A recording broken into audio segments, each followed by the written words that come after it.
Thank you very much for those kind words. I don't know whether we should just continue with the questions because yes, maybe the interactive approach is better, it's practical, and we're talking what people want to hear. Before we do that, I should like also to add that at the Houston Hudson Institute conference on the 24th of April,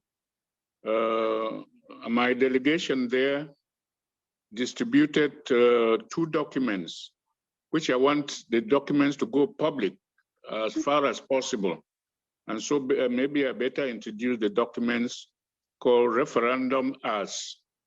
And in Referendum As, we were trying to, we're proposing that we should take this referendum as a way of looking forward. Ambassador Thibault has used the image of looking through the driving screen, not the rear, as a way of going forward. And for us, a referendum as we go forward is one, the peaceful solution to the armed conflict in Cameroon. Going forward, 2, we believe in negotiation. Nobody should think that we have dismissed negotiation. No. We, in 1993 AAC, we said that we took up the motto of talking rather than, we took up the motto, the force of argument, not the argument of force. And in that motto, we printed the idea that in a political matter, we should talk. It just happens that this matter is a political matter. And La République thinks that the answer is the argument of force. No, we believe that we should negotiate, we should talk.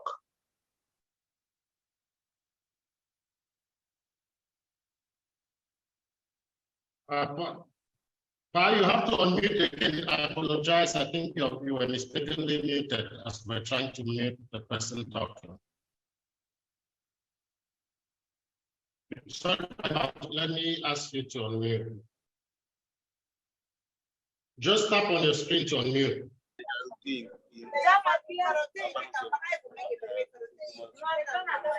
Just tap on your screen. It's asking you to unmute. Please, let's all mute. It is difficult. Okay. Yes. Yes. Sorry. All right. Can I go on then? Yes. Yes. Yes, ma'am. Okay, I was saying that we presented this referendum in a written form at the Hudson Institute conference. And the title of the thing we presented there was that Referendum As. And we were saying that this referendum is the way we should go forward with, either for ending the war or for negotiation with the Republic of Cameroon. And if we go for negotiation with the Republic of Cameroon, that is the thing we are going to put forward. We will say that the Republic of Cameroon is in Southern Cameroon fighting, and the war, as we Southern Cameroonians know us, is a war of assimilation. It's a war which they want to integrate our own population into into the one and indivisible Cameroon. But we'll go into a negotiation and say, look, let us remember that we were 2 separate League of Nations trust territories. After that, we were separate UN trust territories. And the same text that you French Cameroonians had is the same text that we had as category B, both of us. But now it is awkward that we should end up as an independent sovereign country in the UN, and we are not. Now let us face facts. We will tell them, let us reflect. You want to integrate our people. No, we know we in the colonial era, we inherited different cultures. You are different from us. whether it is your educational system or legal system, we are different. So you want us to be integrated. Our position is we want to be independent, sovereign, and membership of the United Nations. That is the starting point.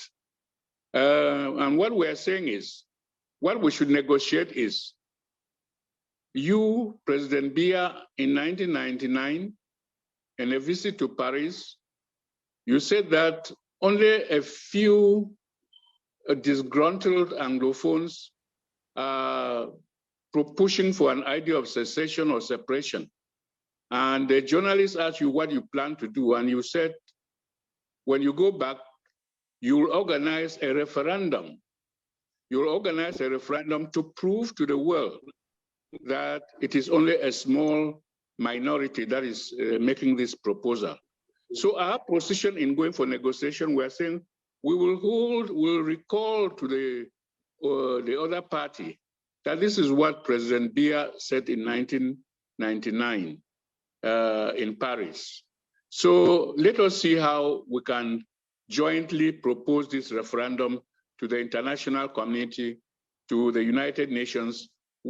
So what we'll be negotiating for, from our own point of view, is on referendum, because Biya himself had proposed it, and we accepted. Immediately he came home that week in 1999, we held a meeting in Bamenda, and we accepted and wrote to President Biya and copied the United Nations that this is what President Biya said. He said he was proposing a referendum to solve our problem. We accepted. And what we said in that 1999 was, we Southern Cameroonians know the track record of President Biya in winning elections. He will not be the person to organize the referendum. The referendum we accept, but the referendum should be taken by a neutral body, by the United Nations. And the United Nations will conduct the referendum exclusively for the people of Southern Cameroon's trust territory, former trust territory. And this is the decision we took in 1999.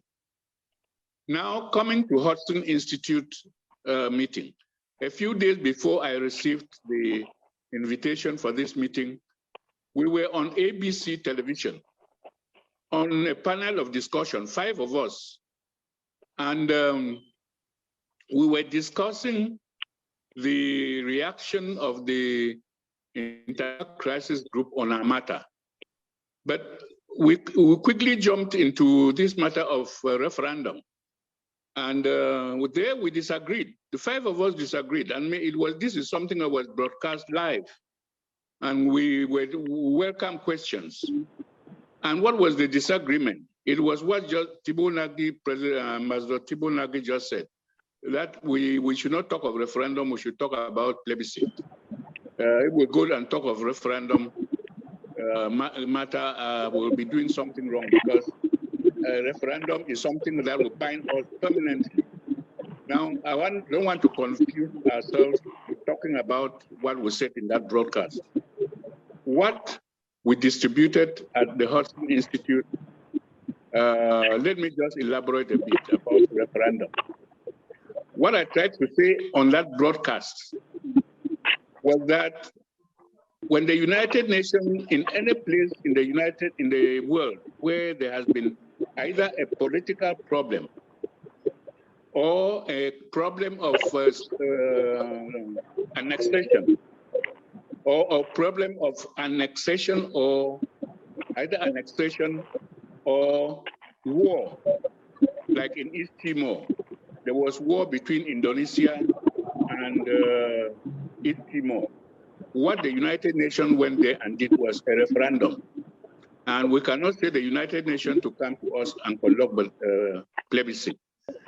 When the United Nations went to Eritrea, they had war between Eritrea and Ethiopia. That war ended when the United Nations went there to conduct a referendum. We cannot go to the United Nations and ask that you come and conduct but a plebiscite. So this thing, the same in South Sudan. South Sudan was one country. Sudan was one country. What the United Nations went there and did was, in fact, to divide Sudan into two. There was no international boundary dividing South Sudan and Sudan. Now South Sudan is a different country after a referendum by the United Nations. So in that broadcast, I was trying to impress on my fellow panelists that if we are going forward, we should ask the United Nations to come and conduct a referendum and sort out our annexation problem. So I think that I should not go long. Since I want to cut short and we better go into action.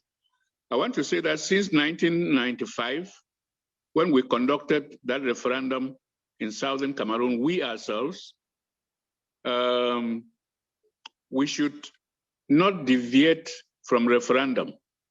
When we conducted it, we are making that document public too. This is the second thing that we presented at the Hudson Institute. We presented the report of the referendum that we conducted, we ourselves, in 1995. And the referendum, it's good to read it, read that report to the United Nations. Now we're making it public, we in SCAPO, and we're putting it public. You can go to our SCAPO online, our website. Our website is scapoonline.org, and go to objectives. You'll find this document there, you can read it.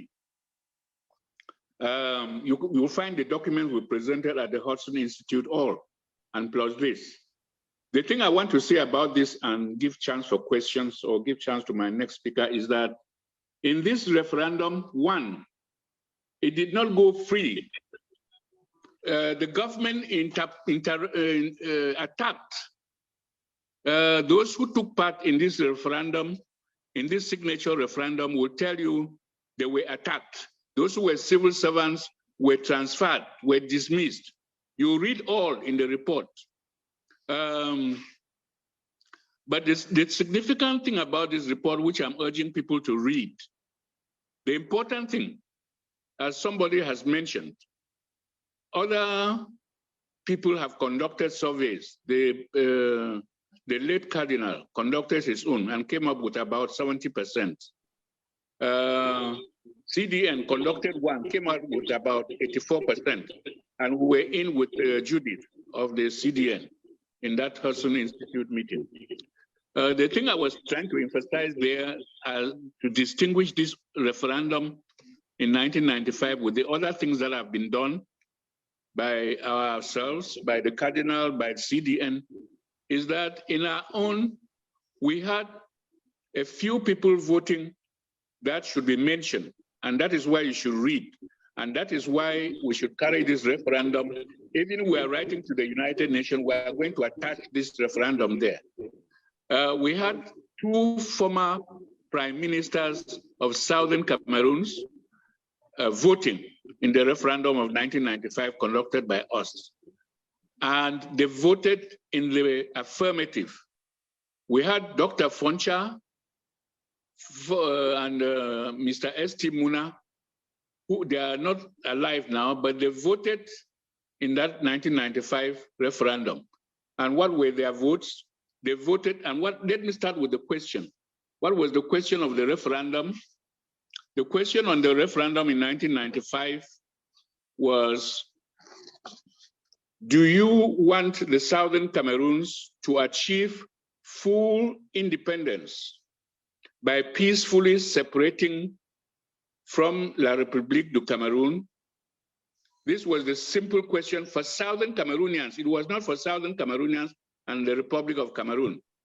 And those voting had to fill a form. It is called signature because you voted by filling a form and filling your answer. They gave their full names, national identity or passport, age, male or female, profession, division of origin, town of residence, and do you vote yes or no? You had to vote yes or no. And these, our founding fathers, Pa Foncha and Pa Muna, answered the question in the affirmative, in their handwriting. They voted yes. And you can read the report. It will be in Facebook this week. But you can, for this week, you can go to our website, scapo-online.org, and go down to objectives. You can read the whole report there. So from that 1995, our attitude, let me end with our attitude to federalists. I've attended another town hall where our attitude to federalists or federalism, I want to advise as my ending point. I think that I'm giving this as advice. Our attitude towards those who hold the view of federation should be everything is on board. We should tell them that everything is on board if we take the referendum agenda, because they will have the opportunity to campaign for their view in the action on the ground. When we are conducting a referendum, every view, Southern Cameroonian view, will be on the table. It will be in the referendum. In fact, I'm not speaking for the group that will draft the thing to the United Nations. It's the people, the Hudson Institute leaders as a whole. But to me, that the option for that referendum ought to be the options, two options held by Southern Cameroonians themselves, because it is the Southern Cameroonians who are going to vote in that referendum. So in my own view, I'm not speaking for those other people who attended the Hudson Institute. My own view, the United Nations recognizes three positions as giving self-determination, or what they call independence. They think that you can be fully sovereign. That is the sovereign independence. They think that you can associate with another sovereign state, and that is the way they pushed us into, that way association with another sovereign state. And the last is the thing that you can be integrated into a sovereign state. These are the three positions recognized by the United Nations in Resolution 1641. I think it is 6, subsection 6, or principle 6. The United Nations recognizes these three positions. To me, we are in two, and we're pushed into this association which has not worked. Or you want to say we're pushed into being with the Republic, whatever term you use it, it has not worked. It has not worked, and the evidence is before the whole world. It is war. It has ended in war. And so the way out and way forward for us is a referendum restricted to the people of Southern Cameroons. And in my view, we should take two views forward. It will be choice between sovereign independence and membership of the United Nations, or federation with the Republic of Cameroon, which some Southern Cameroonians hold. We should not tell them that they should leave and go to Southern Cameroon and go to Republic of Cameroon. They should not speak on the same platform with us. They should not be part of the referendum. No, we should tell them that when the time comes, when the United Nations announces and comes, and the time for the campaign, open campaign for the referendum comes, it will be official. All of us will do it. Whether those of us at here, or those of us who are at home, or those of us who will go home to campaign, will campaign, and the people of the federation should also be campaigning for their own. Their own alternative should be on the referendum. That is what I'm trying to end with. Thank you very much. I will welcome question, or I give over the floor. Thank you, Pa. Thank you very much for that, and thank you, Mr. Atemnkeng, for being here. We want to make this interactive. There are a lot of people who have opinions. People from ground zero and ground one will be given priority as soon as they let us know where they are coming from, because of the constraints they have in terms of the cost of data. Believe it or not, when you do the analysis, they are actually paying more for their phone bills than we are out here. We have some hands up, and we are going to focus on questions before comments. So if you have a comment, please hold your comments. When we are done with questions, then we will come to comments so that things are not all over the place. Let us keep the questions focused on the referendum to Pa Augustine Ndangam and Mr. Denis Atemnkeng. And then when we come to comments, people who may have opposing views can then bring in the comments so that we are not all over the place. This is the town hall where we always say, and we mean it, every voice is heard and every opinion counts. So we are not suppressing anybody, but we just want to be orderly in how we go. Comrade Maz, your hand is up, but I think the Secretariat had given the privilege to Dr. G, whose hand was up since when the ambassador was with us. So Comrade Maz, if you don't mind, we will take Dr. G, and then we will come to you next. Dr. G, do you have a question or a comment? And please, if you can turn on your cameras when you come on, because we are broadcasting on live stream. Please turn on your camera.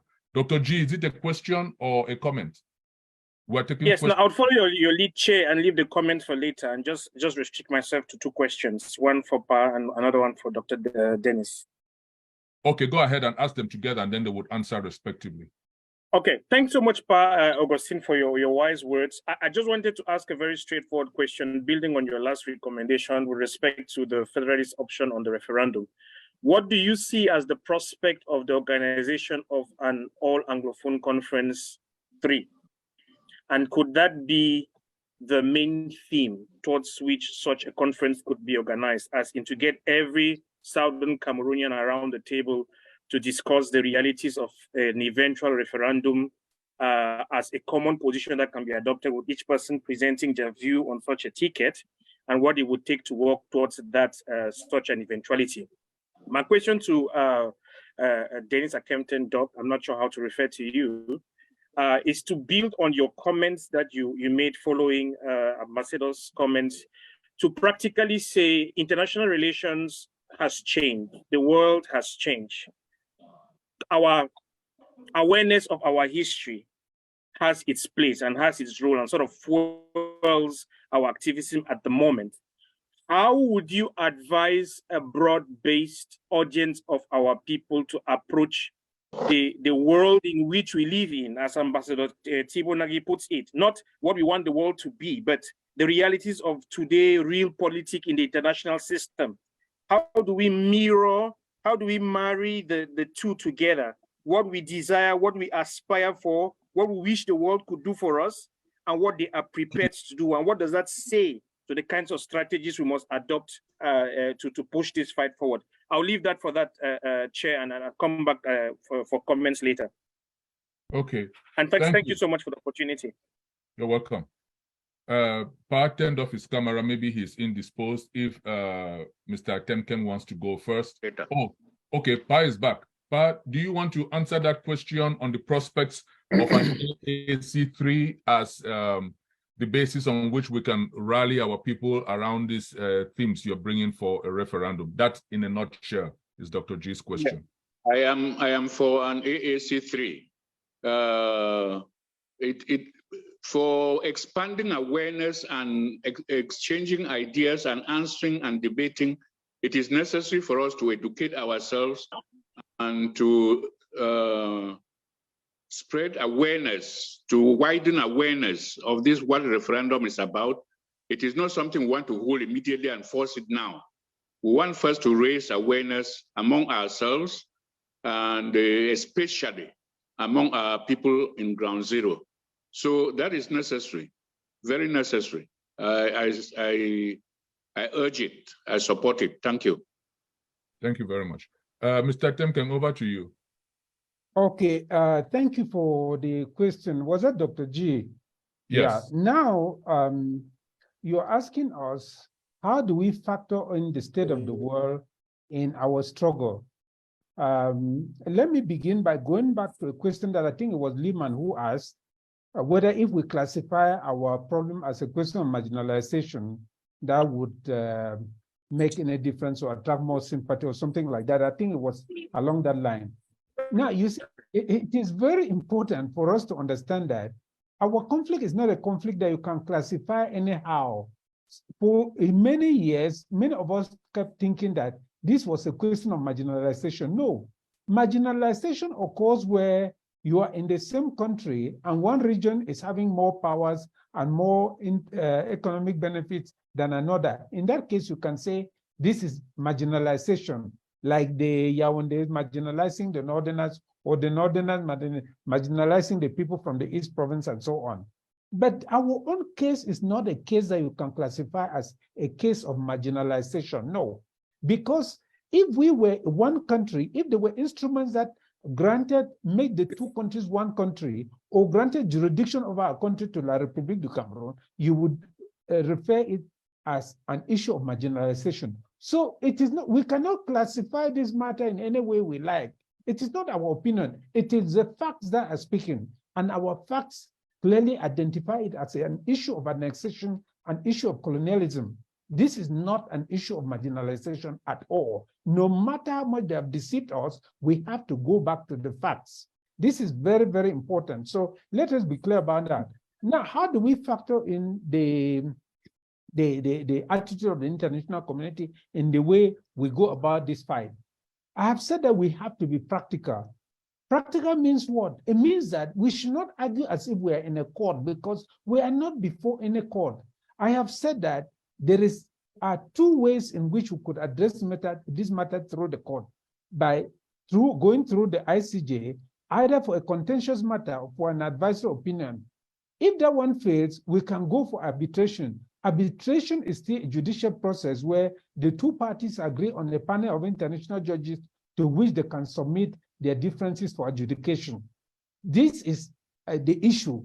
So now these options are not available to us. What next is available? The issue of referendum. The issue of referendum is a tactical issue, as I've always explained to us, that it is not that if we are accepting a referendum means we have surrendered our rights. We have not surrendered our rights.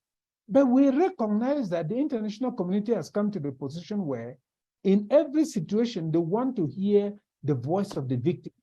And the voice of the victim means the voice of the people of the Southern Cameroons. This is the only way. And a referendum resolves two practical issues. It resolves both the legal issue and the political issue, because legally, the voice of the people is above both domestic and international law. So even if we are the absolute owners of that territory, even if La République du Cameroun has absolutely no right over that territory, if in a referendum our people say we want to belong to La République du Cameroun, that's how it will be. Nobody in the world can come and change that. So it will be like that. So therefore, we have to be clear about everything that we say and do in this struggle. Now, tactically, the way you put your problem to your listener is enough to make the listener sympathize with you or reject you. But if you come arguing about the rights that we had, this or that, you don't even know whether the issue of justice matters to your audience. We have been putting it as if someone hears the kind of injustice that was done against us, they will revolt and join us and say, no, this injustice was too much. I will help the people of the Southern Cameroons. The world does not work like that. So we have to realize that, yes, we have to know the facts of our history. We have to know how tactically to use those facts to gain the sympathy of the international community, or even gain their interest. I just mentioned to Ambassador Thibonage that now, if it is interest that the Western world wants, why don't we say to them, look, help us end this conflict so that you can deal with the legitimate owner of this territory. If a referendum comes out and the people of the Southern Cameroon say, look, we want to have our country back, now at that point, you are dealing with the legitimate owner. There's no issue tomorrow that your contract that you have done with La République du Cameroun can be suddenly terminated because the people of the Southern Cameroons have gained their freedom. If it is La République du Cameroun, you are dealing with the legitimate owner. Therefore, it is important for us to understand our issue clearly so that we know how to couch our arguments, our appeals to different audiences, depending on how we psych them up, depending on what we think they will understand and sympathize with. So all of that depends on how clearly we understand our issue. Thank you very much. I wish to add something to that, if I'm allowed. Yes, Pa, absolutely, yes. Thank you. This question of marginalization, which we have made central to be the problem we have as a people. No, that marginalization is true, but we are describing our problem or putting our problem to the world, the size of our problem like a mountain hill, a mount hill, or an ant hill. I'm not saying marginalization is not true, it's true. But why take a problem that is the size of Cameroon Mountain, Mount Boya, and reduce it to an anthill? When you talk of annexation, that is, they begin to understand. And that is a better thing to say. Because even if they don't say you are annexed, it's all right. They understand what annexation is. But it's even bigger than annexation. What is really our problem? Maybe if we say that we were a United Nations Trust territory, a state, an independent or self-ruling state, we had got our own self-government, and as a state and United Nations Trust territory, we don't exist. That is a United Nations Trust territory which was due independence, sovereign independence, has just quietly been put away from the process of the way it was decolonized. If we say that we don't exist, we have extinct, we are killed, we have been put away, that is more serious. That is a serious thing we should be talking about. We don't exist. We are blotted out. No map contains us. In other words, where did Britain keep a UN trust territory? We are not in existence. Or if somebody wants to say the fact is we're two provinces of La République. Okay, has La République got any instruments, any treaty of union or anything to show that in the United Nations to show that we joined them? This is the way we should be putting our problem. It's bigger than that when you put it that way, that we don't exist. Their own decolonization ended in our extinction. Thank you very much. Thank you very much. But let me just give an example of marginalization and the difference, how we understand. If La République de Cameroon, all the ministers were to be Southern Cameroonians, if they were to build us all the health stations and the educational institutions we want, that will not resolve our problem. That is it. We must understand that whether the president is a Southern Cameroonian or not, that doesn't resolve our problem at all. What is our problem? Our problem is to fly our own flag, sing our own anthem, have our own legacy, not to be singing a foreign anthem and all those things. This is what it means. You see, so this is a problem of colonialism. It is not marginalization. No, we're not asking for more schools, more roads, more teachers or whatever. No, those are issues of marginalization that we'll be talking about. You see, we're asking for our own right to express ourselves independently of what Cameroon wants. This is the issue. We want the full right to determine our own fate in this world in which we find ourselves. It is not Cameroon that should tell us what, to give us special tests, to tell us what we have to do for ourselves. No, we must be the ones to determine our own fate. That is what we are talking about, a referendum, so that our people can finally have the right to determine their own fate. Thank you. Thank you very much. Mr. Moderator, when you have a chance, let me make a comment. I can raise my hands as a secretariat, as a co-host. Okay, we have Dr. Ngwambe, Comrade Lehman, Comrade Mars, then we'll come to you, Doc. Just remind me once we get past Mars. I will just seize your rights. Okay, please don't. Dr. Ngwambe, do you have a question or a comment? We are on questions now. Yeah, actually, I have a question. Okay, go ahead. Two questions. So greetings to all my fellow Ambazonians in the house and those who may be watching live on TV.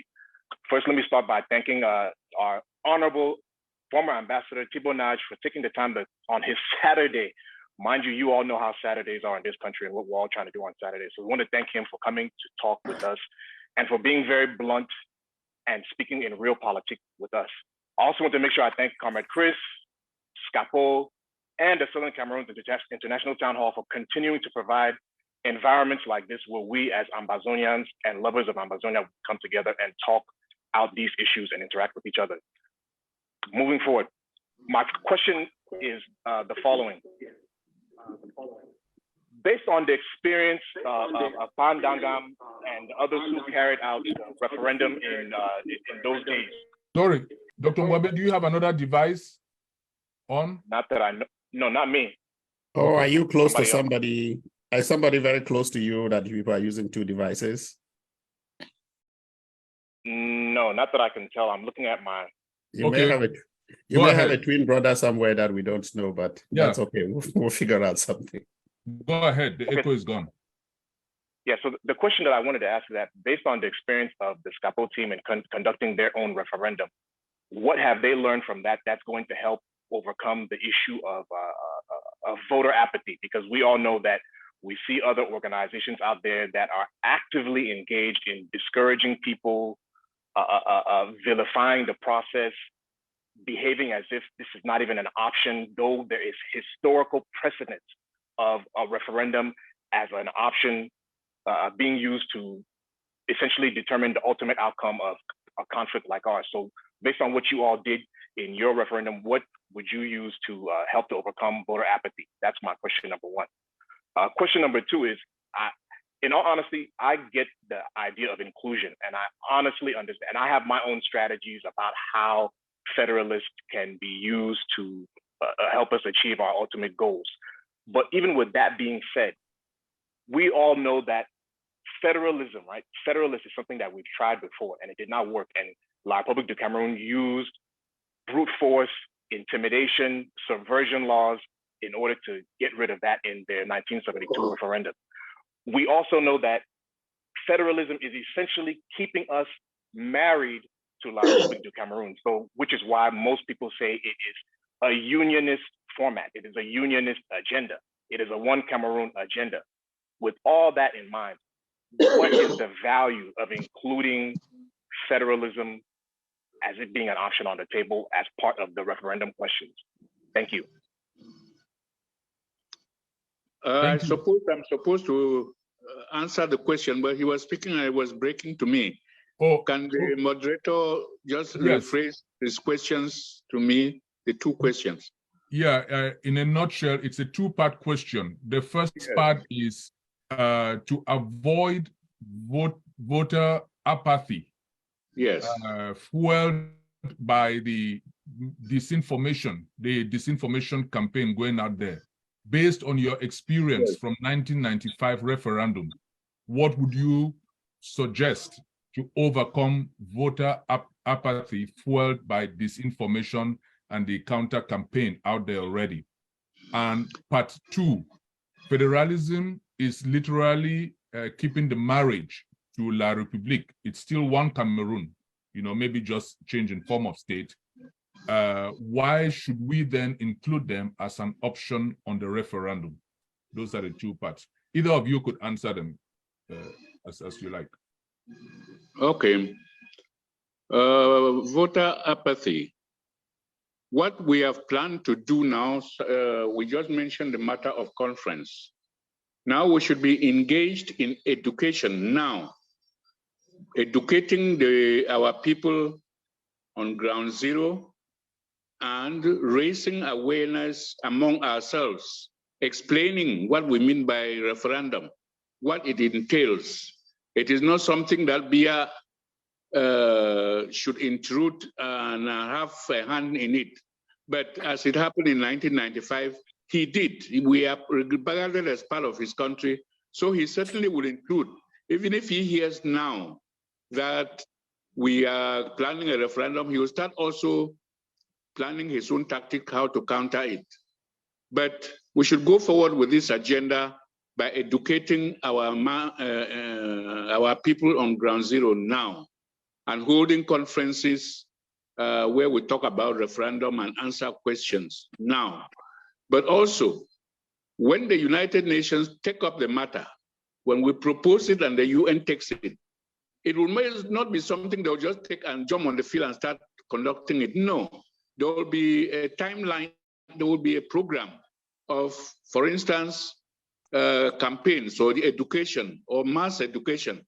The options that are in the referendum will be given time where we educate the people on the ground. It is going to be conducted in our territory, for our people to decide their future, where they want to do, what they want to do with themselves, govern themselves, raise their flag, be member of United Nations. I think that by the time we do this campaign, when the campaigns open, even before the registration for that referendum, we will do campaigns. But first, for the campaign to be successful, the United Nations has to move the administrators from our territory, the Republic administrators and their army, and come in. These are my own views, which we have to discuss anyway. And I'm bringing peacekeepers. And when those people retire, we take 1 or 2 months to educate our people and sensitize them on the goodness of everybody coming out and voting and saying what you want. If you have been convinced that it is good for us to have our own country, our own flag, our own anthem, to be a member of the United Nations, govern ourselves, that is the time we'll educate them, that it is good if you hold that view, come out and vote. Don't refuse to vote. Don't be discouraged by any view. It is good to vote, because if you don't vote, those who are campaigning against this view will be campaigning that no, for our future as Southern Cameroonians, we should be a federation, we should form a federation of 2 states or of how many states, that does not concern us. They will be campaigning too with us. So the people will be telling the people, and that time contrasting. The other view that is federation means that we are going to go back to the Republic of Cameroon. We are going to be part of the Republic of Cameroon. We'll have one constitution with them, whether it has what.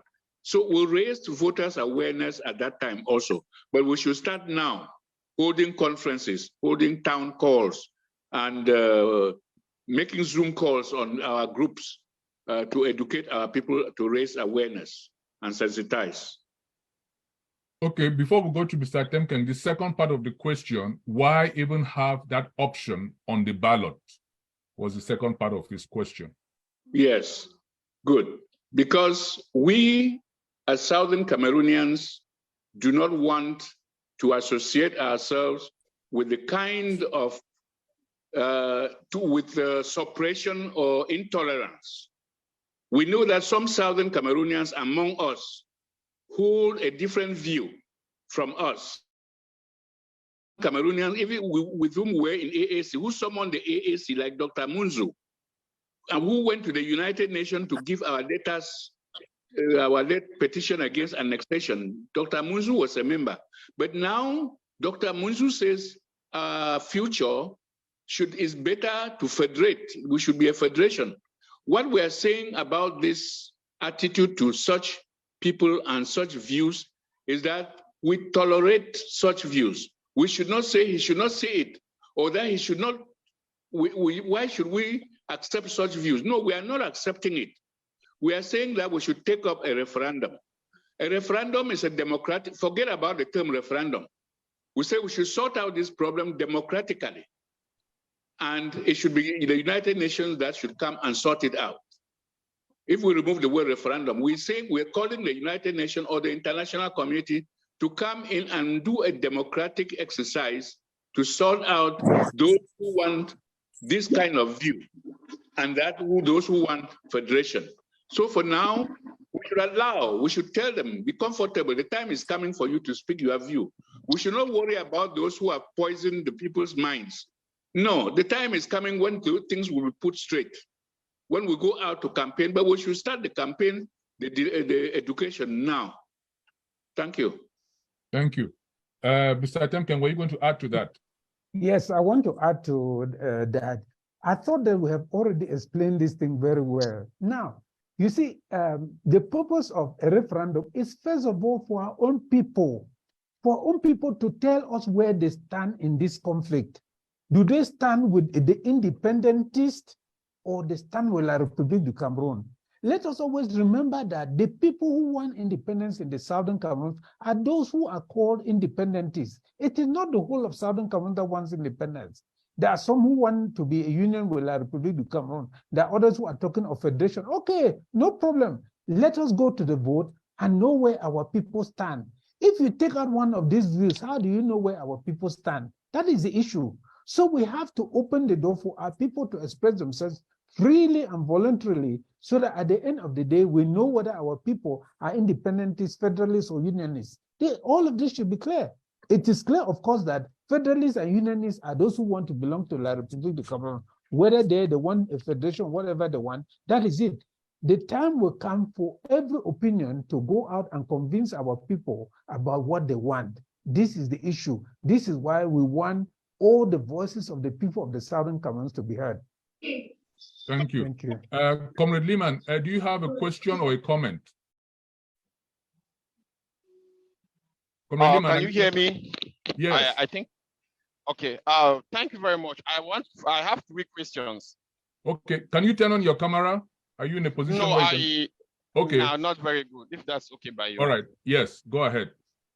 Okay. So the first thing I just want to correct Mr. Denis Atemnkeng about the question. He did not read my question properly.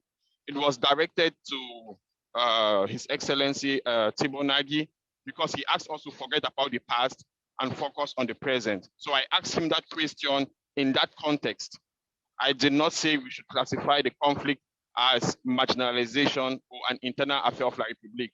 So he can go back to the comments, read the question again, and answer it if he wants to. That said, let me ask the questions now. So I have a couple questions to ask our panelists. So the first question is, since we are talking about restoring a sovereign state, so I want to ask them, the first one is to Pa Ndangam, which I respect a lot. Pa Ndangam, are you aware of this international principle called the conflict of state succession? If you understand it, the next follow-up question would be, how does it apply to our conflict? And then to Mr. Denis Atemnkeng, the same question, do you understand the conflict of state succession as related in international law? And if you do, how do we articulate it without going through the history and make it a simple statement that encompasses all our history? For example, the conflict between Senegal and Gambia, it wasn't a conflict. Senegal and Gambia had the same arrangement like us. And then they end up just separating and shaking hands because all of their people were united and speak in the same voice. It was called a state succession because 2 countries came together, 2 of them went apart.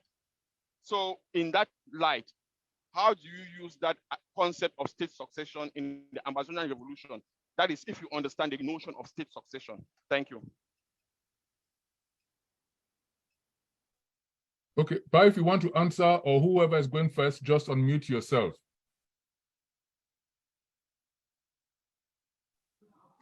I would like the questioner first to explain that concept first. Liman, are you there? Yeah, can I go ahead and do it? Yes. Oh. Okay, thank you very much, Comrade Ato. So in international law, we have what they call a concept of state succession, which simply means sovereign countries can transform their state. For example, 2 sovereign countries can come together and agree to form a new country. Like we had Tanganyika and Zanzibar in the 60s who came together after the decolonization process and formed a country called the Federal Republic of Tanzania, which is still existing till today. And a good example again is Senegal and Gambia. In 1983, Senegal and Gambia, Senegal is a French country. Gambia is an English speaking. They are a smaller country. They came together and they formed a union, the Confederacy of the Senegambia.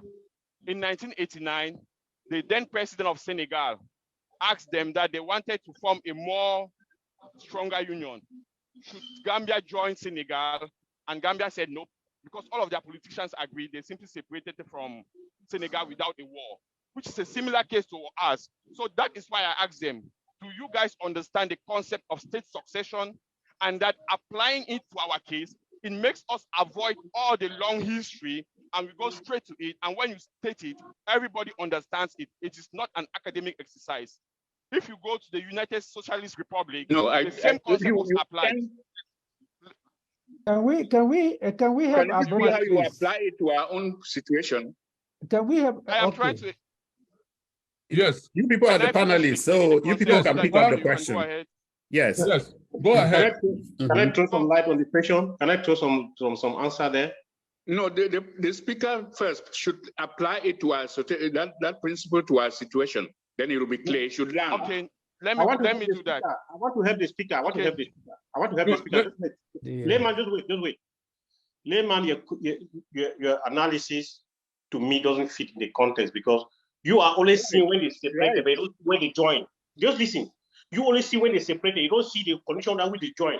If you can tell us the condition under which they join, they will determine the condition under which they separated. Good. You're solving one way equation. Oh, they left, but how did they join? So you have to do the two comparisons. How we join. Yeah. So can I explain to you? Yes, please. Go ahead. You asked me the question. Should I answer? Okay, no, so ahead, that's what I was. The reason I quote Senegambia was to express to us a recent case. Okay. Now let me explain to us very briefly. One, in 1961, as we were granted independence, or our independence was recognized by the United Nations, we opted to join La République in an arranged agreement. We had a union agreement which was materialized by bylaws. We had a constitution, just as Tanganyika and Zanzibar did. That was when we joined to form a country. We did not join La République du Cameroon. We came together and we formed a new country called the Federal Republics of Cameroon, with a different flag, a different anthem, and different institutions with a federal structure. And Article 47 guaranteed that union. If you go to Article 47 of that union agreement, which we call Constitution, you will see clearly. And Article 47 is the source of the war today, because the union agreement was violated and the two countries now are fighting. So that is why I classify it as a conflict of state succession, because two countries came together, they agreed to live together in a federal nature. 1972, one of the states used the federal government to decapitate the federal system and try to annex the other territory. So in international law, we classify it as state succession. It's not an academic exercise. That is why I asked Thibault Nagy that our people have decided to articulate the problem as a conflict of state succession, so that we don't go into the long history. And when you say state succession, every intelligent person understands that you are talking about two states coming together and agreeing based on the law. So that is why I was trying to explain to us that our problem is we don't take time to explain, understand our conflict, and then explain it to the world. We just want to rush and then say we are being killed. No, we are not being killed. We are in a conflict. That conflict must be classified. And when you classify it properly, you now give the solution. Thank you very much. Thank you. Okay. Can I ask something? Okay, let Pa go ahead. Go to the answer now. Yeah. I think that what the speaker is raising is calling us to look on the back mirror. These academic discussions and understanding concepts is a discussion that turns our attention on the mirror that is the sidelight mirror. This idea of referendum and the fact that we are in war, we are in conflict, and we are looking for a solution between those of us who are independentists, those of us who want our independence, sovereign independence, and membership of the United Nations through a referendum, and those who are saying we should remain where we are, or we should federate, or we should be one and indivisible Cameroon. Between these choices, between these two people, is looking forward. So that academic thing is good. We can take it in our different forums and be debating, but let us focus on going forward, on solving the war situation in which we are, on ending the war, on getting our full independence. What is the shortcut for getting it? It is final, permanent, and should be permanent. It is that our people themselves should speak. Our people themselves should be told the choices that face them. It is a choice between their full independence, not the one we got by 1608, which was qualified independence. It said it was independence by joining. We have looked in the charter, we have not seen such independence. No, we want our full independence. Full independence means we want to be by ourselves and decide our future ourselves, what we want to do by ourselves, fly our flag, sing our national anthem, membership of the United Nations. That's what we want.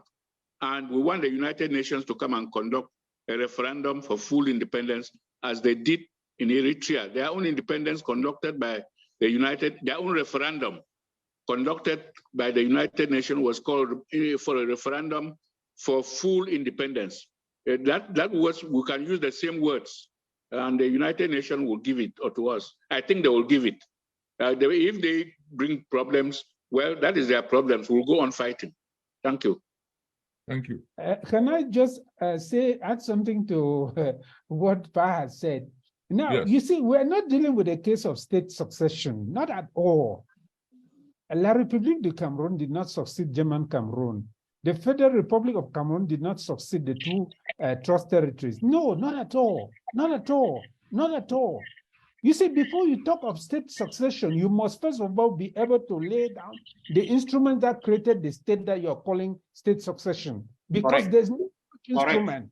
So how do you begin to talk about state succession here? No, first of all, in which court will you go and propound this funny theory about state succession? No, this is not a case of state succession at all. It cannot be proven that the Federal Republic of Cameroon succeeded the two, the Southern Cameroons and La République du Cameroon. It cannot be proven at all. So we are just putting ourselves in more chaos than necessary. Not at all. Let's not waste our time there. I beg to chime, Chairman, I beg to chime in a bit on that particular issue too. Let me just add something. Let me just add something.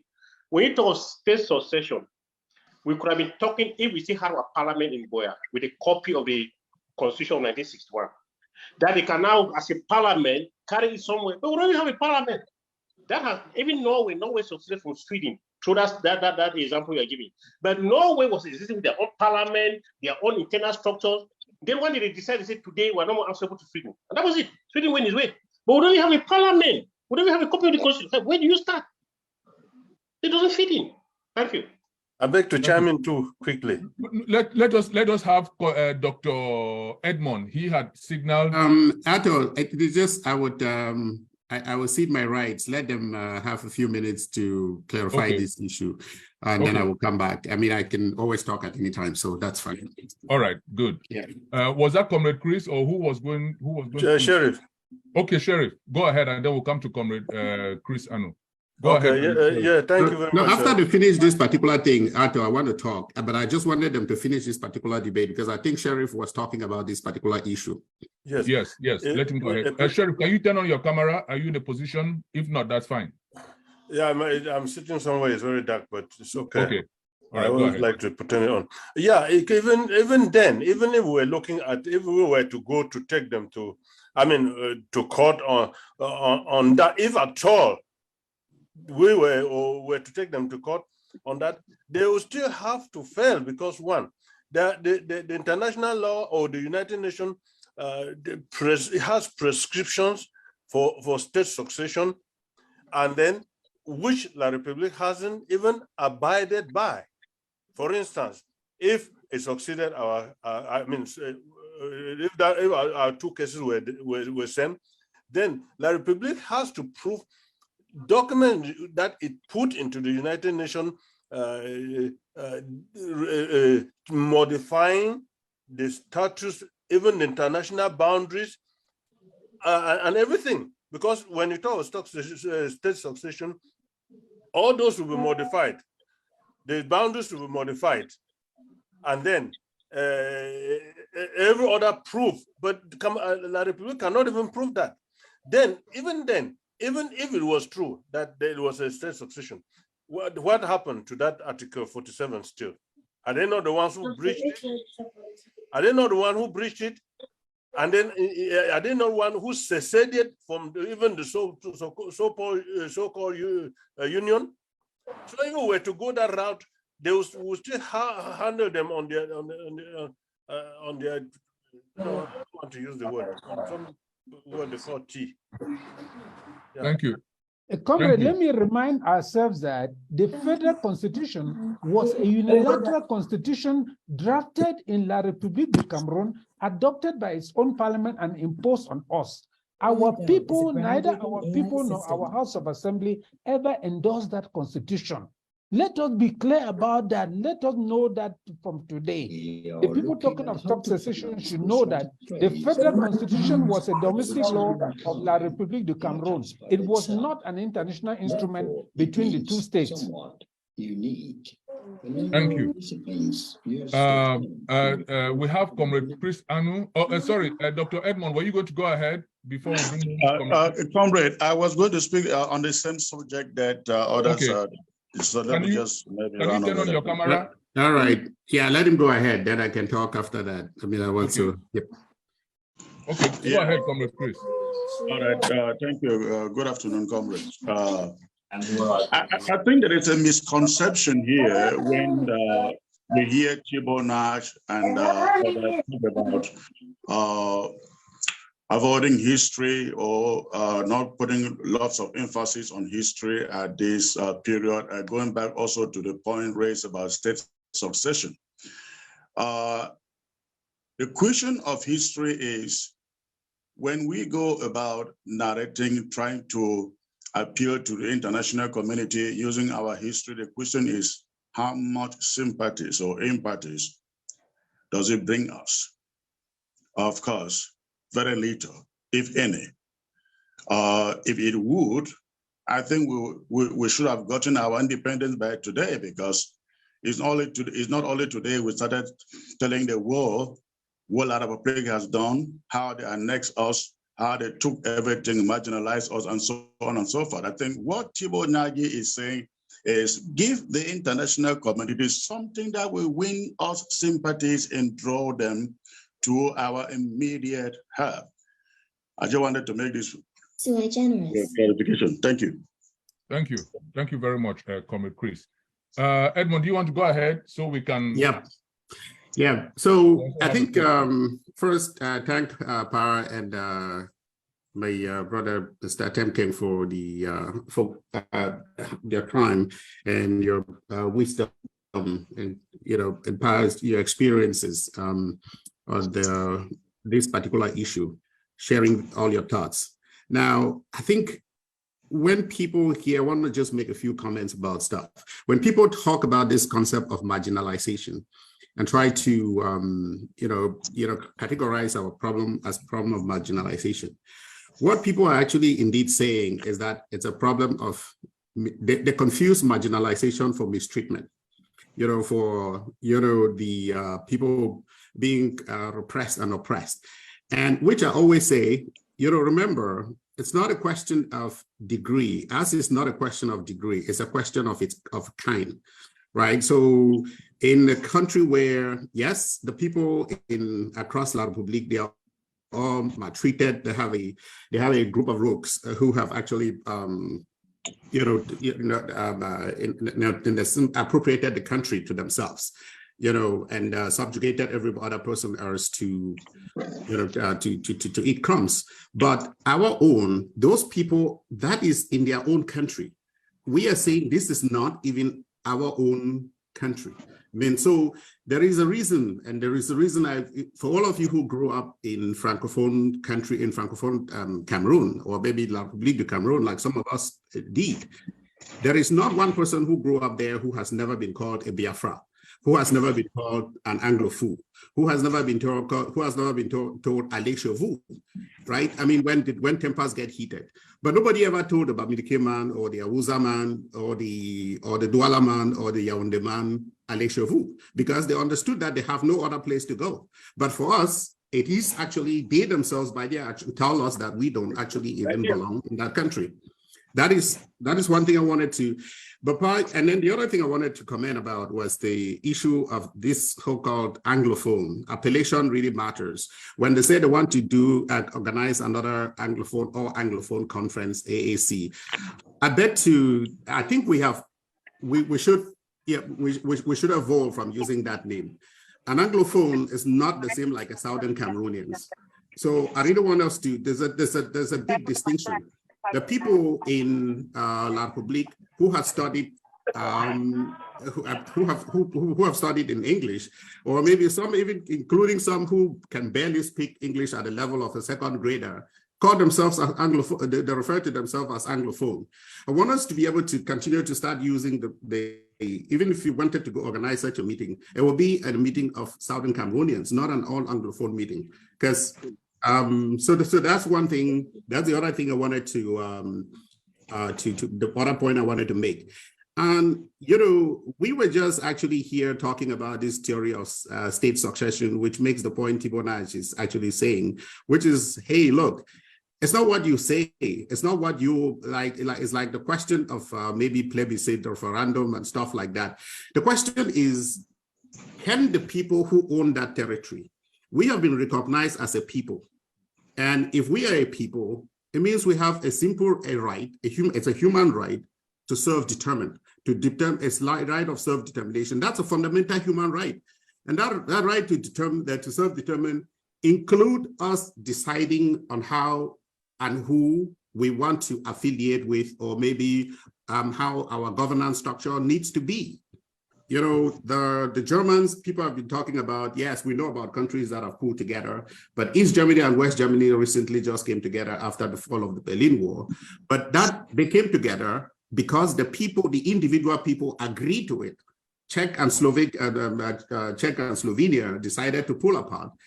And I know that there are actually even some real, you know, discussion amongst them now to come back again as a country. But if they do decide that, that's on them, because they are actually, they have their fundamental human right, which they are exercising. And that's what we are asking for the Southern Cameroonians, you know, to have that right of self-determination. And it's our fundamental human right. Nobody should be able to take that away from us, no matter what the legalese would say. The third thing, and more important, is that there is no one silver bullet that will slay the beast of oppression and repression that has been engendered on us by La Republique. And nobody, there is not a country, actually, and there is no people in the world who ever got independent because suddenly, because of an epiphany, you know, somehow the oppressor have a moral epiphany, and then grant them, you know, their freedoms, and you know, it always is that the oppressed will need to fight for their independence. And so, since there's no one silver bullet, this whole concept of referendum is not telling us, even if everybody else, La Republique, I mean, United States is cool with it, England says we'll support it, and France says we'll support it, until and unless we make things very painful for La Republique to understand that that alternative of actually getting us free, or maybe even coming to the table on this referendum, is a better alternative for them than the continuous assured mutual destruction that we are on there. La Republique won't still move. So what I mean by this is that we cannot just think that it is, when we say referendum, it means all of us should go back and sit and fold our arms and sit back and just wait for that to occur. It's not going to occur magically. And therefore, we need to do the other things that are needed to be done in order to actually show La Republique that we are actually serious about what we want to do. And lastly, it makes me think, you know, this is the reason sometimes I talk about this war in terms of freedom, not in terms of freedom, not independence, not referendum. And the question on the table, we who want to be independent, our question is going to be, do you want to live, you know, with La Republique as is, or do you want to live as a free country, as an independent country? But if somebody wants to add a referendum to it, let that person add that question. If somebody wants to add, even including living under a king, you know, as a kingdom, let them add that question. But it will not be us deciding whether we should add or limit the number of questions. Our question is, the fundamental principle here is, we want the people of Ambazonia, everybody, to be able to get their voices heard on this particular issue on how to determine their future. And the fun the fall of Bafut's voice would count just the same way like his Nchinda's voice would count. Just one vote, one person, one vote, you know, so we determine, because his life is not more important than the life of his Nchinda. And so that's the principle. So when we understand principles, it makes it much more easier for us to start, you know, to discuss than all these technical terms that at the end of the day probably practically means very little in the context of the real situations that we're dealing with. Thank you. Thank you. We have a couple hands up. I would defer to Comrade John T. He had contacted me about making a contribution, but he was having connection problems. Then we'll come to Oswald and Comrade Emmanuel Agbo. Comrade John, I'm glad you're on now. You can go ahead with your question or comments. Thank you, Mucha, and thanks for the team for welcoming on board. The issue for me is not as much whether or not we should have a referendum, but the process, the step-by-step process from where we are right now to where the referendum actually holds. Now, we seem to be taking it for granted that La Republic will not realize that by accepting to go down this route, it is in itself an acquiescence, or they're actually agreeing to the fact that we are already going to stand on our own. Because if you look at the process of us getting to the point of actually holding a referendum, it presupposes that the UN or some external body or some third party, which is the phrase we've been using so far, would have come in between Southern Cameroons and La Republic. They would have pushed out their current administrators completely, and they would have taken control so that a free and fair process can then be initiated and run without the influence of La Republic. For them to agree on that might not be an easy thing. I'm not expecting this process to be easy. Are we taking all of this into consideration when we are looking at this process? And how do we see this, being realized? Maybe this question is directed to much more to Mr. Atemnkeng. Thank you very much, Comrade. I think that's a very good question. Now, the first thing I want you to know is that no colonial master has ever begun by saying that I accept that my slaves should go, my colony should go. No, they always fight to the end. Let's look at the history of Africa and colonialism.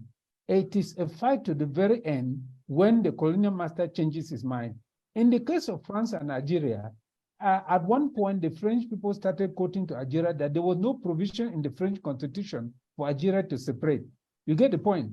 So we are not saying that La République du Cameroon will start jubilating that we're calling for a referendum. No, like every other colonial master, it will come up with Northwest, Southwest divide. It will do everything in its power to frustrate the process. But at the end, like every other colonial master, it will have to yield.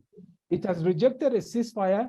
It has rejected to stop its war. It has rejected to release our prisoners of conscience. It has rejected dialogue. So what does it want? Just to continue killing? Tell me. So we have La République du Cameroun in a fix with the idea of a referendum. It only means that we have to intensify the ground fire on La République du Cameroun. We have to make Southern Cameroons ungovernable, while at the same time presenting our case for a referendum to the international community. And when I say presenting our case, it's not for everybody to start writing the kind of things we have been writing. No, we have to find a panel that can write something, and some people sit down, review it, and say, yes, this is what we want. This is what can be presented to the international community. So we have these two ends. On the ground, we have to put down more money for firepower. And diplomacy now is clear because our agenda is reduced to a one-item agenda. It is no more a cacophony. Some say, I'm seeking recognition, going to talk about recognition when even Somaliland has ruled itself for over 30 years, has not been recognized. Others say, we are looking for this, looking for that. No, everything is now clear. We know that we want only a referendum, and we must fight until La République du Cameroon accepts the principle of a referendum for our people. So the matter is very clear. From now on, increase firepower, we put down more money, while at the same time, we organize our international diplomacy around the idea of a referendum. Which country would say that the people who are being killed have no right to speak? Tell me, in the 21st century. Even La République du Cameroon will feel embarrassed that it is claiming that it is fighting for the people of the Southern Cameroon, but it will never allow the people of the Southern Cameroon to express their opinion. No, it can't be like that. It can be only La République come out and declare itself that it is a colonial master in the Southern Cameroon, so that the United Nations and all the international organizations that say colonization is a crime should know that La République du Cameroon is committing the crime of colonialism. So this is it. So I think to me it's very clear what we have to do to arrive at a referendum. Does this help? I think it should help us see exactly the point. It helps from the point of where you are coming in, but I guess my question was much more in the sense that because of what it portends, wouldn't that even make La République dig its heels deeper and drag this thing longer? Because for them to accede to that is they have given up. If once they accept for this to happen, they know that is the end of the game. No, they don't know that is the end of the game. They believe that they can always fool our people as long as they want. For our people to start saying, we want federation, we want union, we want this. Look, colonial masters have their own kind of mindset. You just only have to go back and see the way all other colonial masters thought to begin to understand how La République would think. From the past, we can see how he would think. We can see his mindset. We can see all the games he will play. It is for us to understand all those games and determine that we will put down more money, that firepower increase, while at the same time, we organize the international diplomacy. This is all. There are no two ways about it. This is all we have to do. Remember that there are also reasonable people on the side of La République du Cameroon who know the injustice they have committed against us, who say themselves that they could never have accepted what La République had done to us if they were Southern Cameroonians.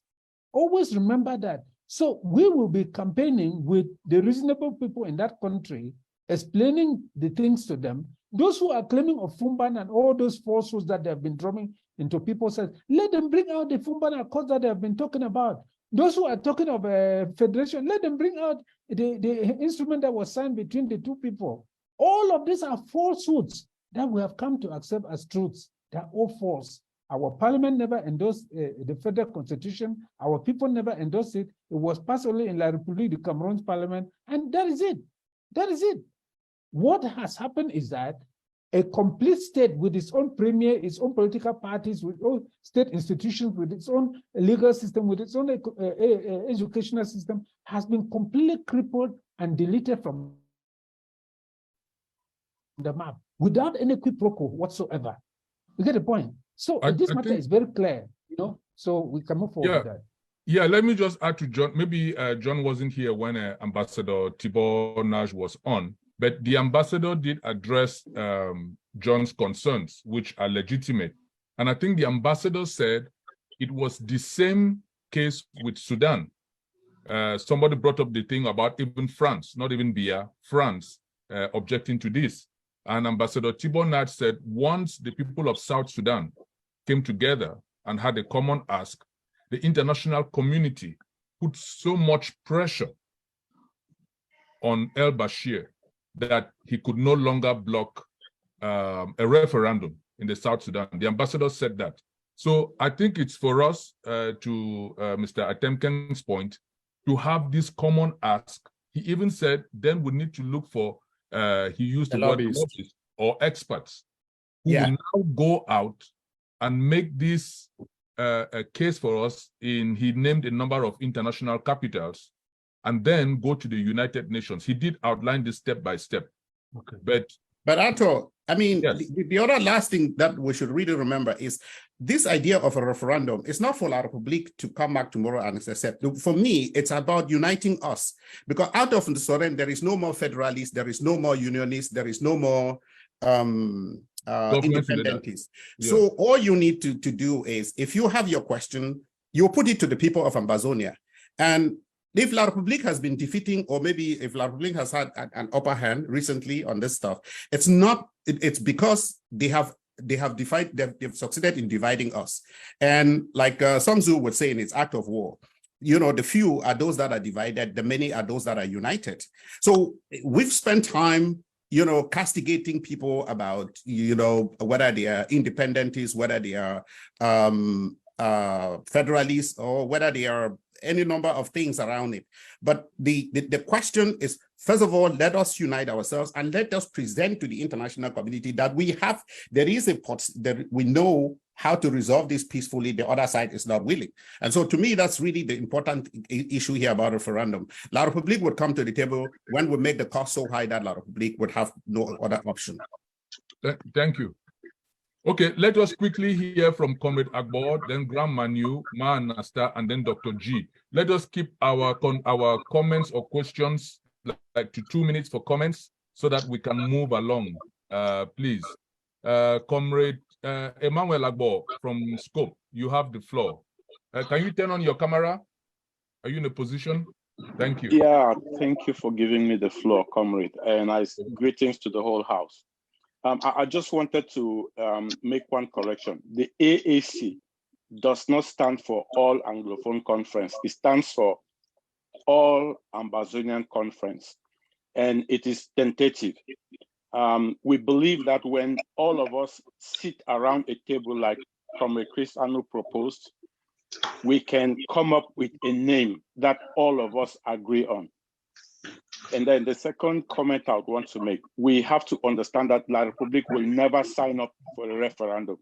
And so long as La Republique doesn't sign up for a referendum, the international community will not back a referendum. So we have two options, or we have one option: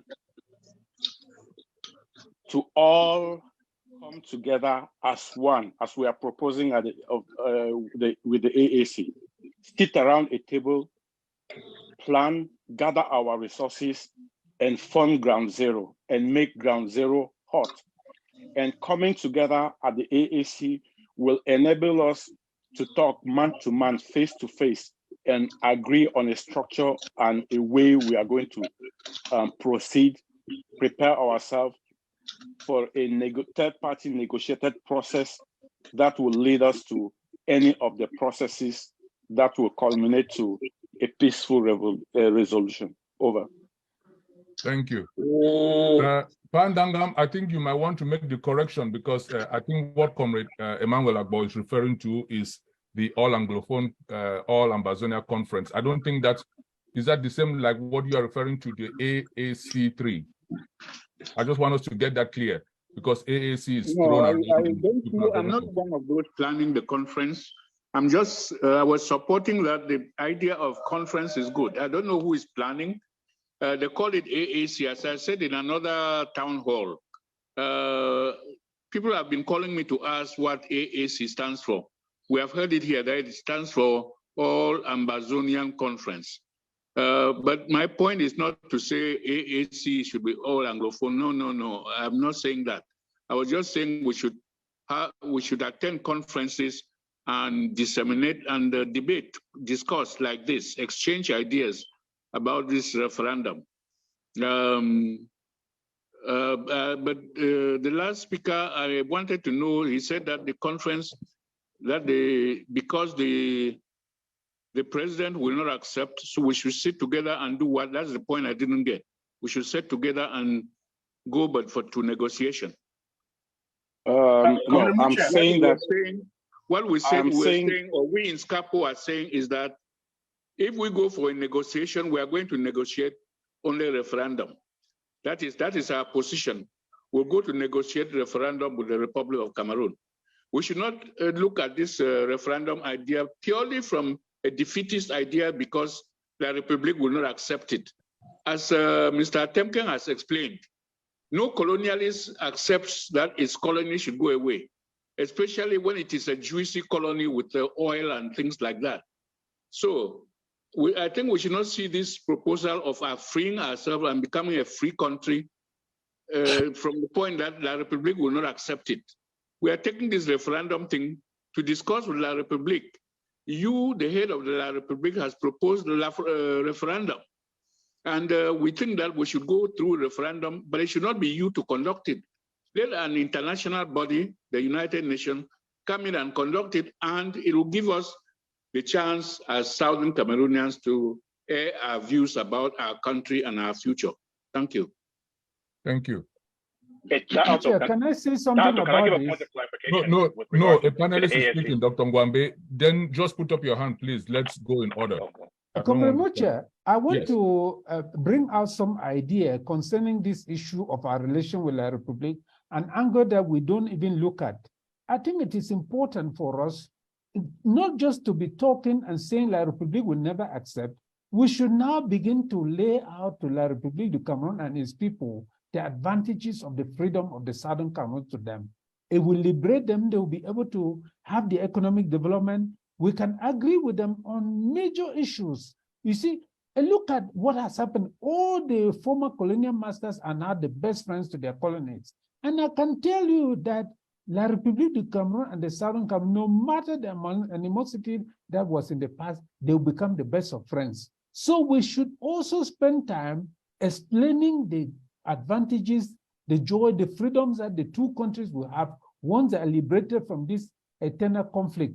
This demon that entered La République du Cameroon to say that it must colonize the Southern Cameroon and it will die clinging onto the Southern Cameroon. No, we can convince them that it is not necessary. It's just a dogma. It's absolutely nothing. No colonial master ever ceased to exist because it lost its colony. So this is something that we must take up. Not only just arguing that La République will never accept, but showing La République it is in its own interest to accept. Convince it and convince its people and convince the good-willing people in that country about the joy of the two freedoms for the people of the Southern Cameroon and for the people of La République du Cameroon. Thank you. Thank you. Just to your point, Mr. Atemnkeng, and then we'll come to Grand Manu. Like you said, former people have become friends. Ethiopia just turned to Eritrea to help it in its war against Tigray. Those were people who were at each other's necks for decades. Just to buttress your point that they have to see the good in us going our separate ways. Comrade Manu, can you turn on your camera? Well, I'm in the okay. In the here somewhere. All right, go ahead. Do you have a question or comment? Yeah, guys, I'm just saying that I just want to laud everybody's effort today. I think we are good debaters from what I've been listening.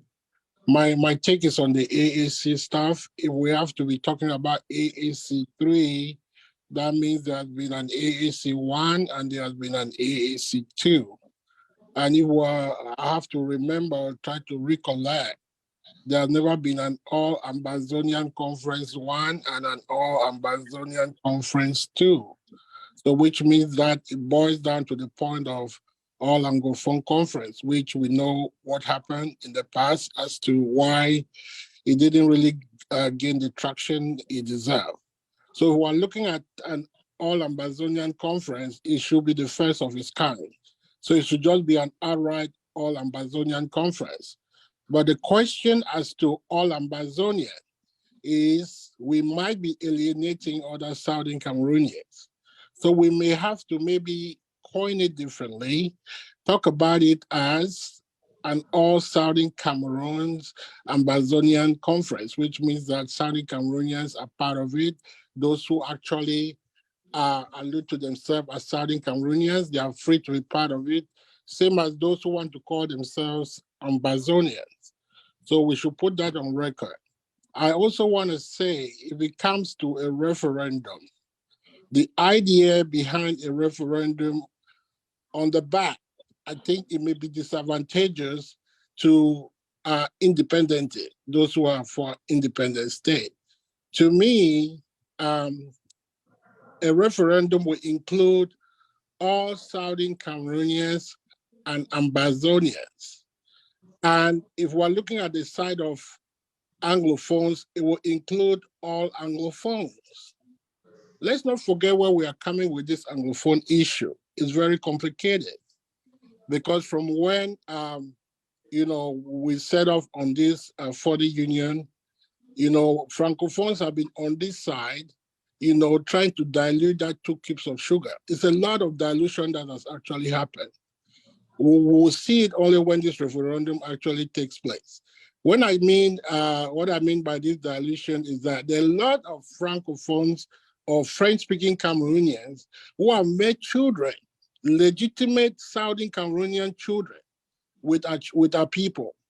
Either the women made children with Southern Cameroonian men, or Francophone women or Francophone men made children with Southern Cameroonian men or something, or whichever way it goes. So let's understand that there is a group of people out there who are legitimate Southern Cameroonians. When they come into this equation, it may not be what we are looking at right now. So my fear is, looking at the referendum, it may really come back and bite us very hard. So we should look at other options. Let our people consider other different variations as to what we are actually after. Because coming after just looking for a referendum, it may sound good, but it may come out and not spare what we want. Because La République will accept a referendum, technically, because they will be in a better place to defeat us. There are a lot of Anglophones who will be made to vote as Southern Cameroonians. First of all, how do you differentiate between an Anglophone and a Southern Cameroonian? There are French-speaking Francophones who have Southern Cameroonian children who speak Pidgin to the raw, who speak French to the raw. So they are just like blended people. This thing is more complicated than we see. So I'm trying to go to asking Pa Ndangam, looking back at where this thing started, the Southern Cameroon we knew is not the same Southern Cameroon which is right now. So if we must go with the referendum, we must be open-minded that we might lose. And if we are trying to alienate French-speaking Cameroon, it is very, very complicated. I want you guys to face the fact. This union we have with French Cameroon is cemented. I want to use the word cemented. It will be hard to extricate Southern Cameroonians from that equation, because a lot of people will define themselves as Southern Cameroonians right now, 60 years after this union have failed, or how many years, over 60 years. So as we are going into play, can you give them a chance to respond, because you are repeating things you said? Okay, they should go ahead, but I was just saying that we should open our minds and understand where we stand, because it's going to be something maybe we would have believed that we would have studied differently. So, Ndangam, message will be for us to face. Please. Okay. Thank you. Am I muted? No, we can hear you, Pa, because what Gramanu is saying, Richie, I think people in South Sudan and people in Eritrea had that same concern. They also had been intermarried for decades like us. But I don't think there was any complaints when it took the UN time to identify those who were eligible to vote. So how do you address that concern? It's a concern our people have, a genuine one for that matter. Yeah, to the questioner, I want him to just clarify one thing, which he said and I didn't understand. He talked about there are Anglophones and there are Ambazonians and there are Southern Cameroonians. Can he distinguish especially between what he means by Southern Cameroonians different from Ambazonians? Just that small clarification before I answer the question. All right, Pa, I will be glad to do that. There are Southern Cameroonians, there are people who like to identify themselves as Southern Cameroonians. There are also people who would like to identify themselves as Ambazonians. But there are people among the two who still believe they are Anglophones. So how do you, inside all this confusion, try to, divide or extract the real people who will qualify for this said referendum. Richard, I think is asking that who is an Ambazonian, who is a Southern Cameroonian, who is an Anglophone? You have not distinguished that. That was his question to you, to clarify. Are you there? I think I can go ahead and answer. I think what Richie is talking about is a matter of people wanting, it's a matter of semantics for people who want to. We know the difference between an Ambazonian and an Anglophone, that they may not be the same. There may be Anglophones who are not Ambazonians. Well, he has elaborated so long, I've lost his focus. What is the main point he wants? I want the questions. I thought, if I heard him well, I think that he was expressing the fear that maybe in the referendum, because there are so many other Ambazonians who, or maybe there are so many people who are of two parentage, one Anglophone and one, or maybe one Ambazonian and one La Republique, that those people would end up making up the numbers to the point where we may be, where the... We'll be losing. Yeah, we'll lose, but you know, maybe that's the point. No, I am very, very optimistic, even excited about the solution of referendum. One, because... I understand that there are a lot of these people I'm talking about who are already settled in the Southern Cameroons. They are already there. There's a block of them who are in all our streets. They own homes. They own... very few of our people actually live in the Southern Cameroon. Okay, the fear of people who are from East Cameroon, who have settled, say, in Bamenda and Kumba and places like that. Yes, that is the thing that we should be planning how we will restrict registration. The processes of the referendum is not that they'll just jump in now and start registering anybody. It is us who are proposing this referendum who have to say at registration who is to be registered for the referendum. What we mean by a Southern Cameroonian or somebody to vote in this referendum should be this. You say there will be infiltration or there will be what? Yes. So what? I'm optimistic in spite of that fact. I think that if we plan carefully, we take Kumba. There's a large number of people who are Kumba people or who are Southern Cameroonian or who have lived in Kumba, who came from French Cameroon and lived there for long. Yes, should those people vote? If in the end we want only Southern Cameroonians who are Southern Cameroonians, their parents were Southern Cameroonians, who speak a Southern Cameroonian language or tribal language, we will make it as possible. We can do the registration, work out how the registration will be done so that we eliminate such people. It is possible. But at the time that we come to conduct the referendum, it will not be perfect. It will not be perfect to eliminate everybody. But even if they infiltrate as what, I am confident that that will not bring the outcome of the referendum. I'm sorry to interrupt. They are not infiltrating. Most of them, by blood right now, are Southern Cameroonians. One parent of theirs is from French-speaking Cameroon. Oh, you're muted. One parent of theirs. So it's not like they are stealing to Southern Cameroon. You're muted. They are actually... There's too many other hands. Maybe we can circle back in. There are like seven hands. Yeah, let's go down because Richie is now stressing on the modalities. We have not even come to modalities. We are just saying, is this an option we can embrace? And then we will go into the modalities if we are agreed on what it is. So we are just defining a referendum. We are not saying that, Paz repeated it, it's not going in next year or next month. Do we agree as an option? Then we come to the modalities. I just know that in South Sudan, the agreement was signed in 2005. The referendum was in 2011. That gave them 6 years to just work out the modalities and agree on logistics before this thing was done. So, Mr. You're next. We have to really move on quickly. There's so many hands up. Okay. Go ahead.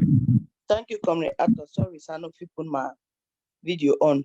The whole thing about this thing, I say, me I realize and say, my opinion, I say, we don't, Ndangam and every other person don't take the time for really explain how this referendum is be and how it will be done or wait to be the process and everything.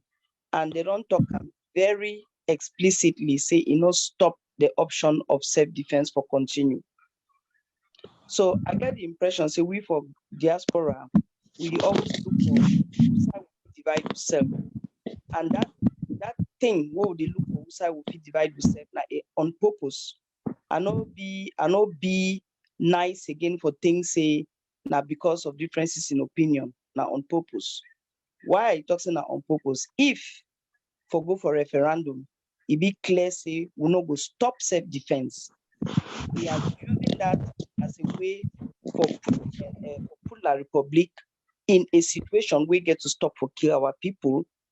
Then we use that also as a way for give that power to the people, so that when the people really decide which way they want, so that if at all we ever can get that country, we will get peace than forget a situation like Sudan, where warlords them they decide they win the government where they want win them, then after they start fight.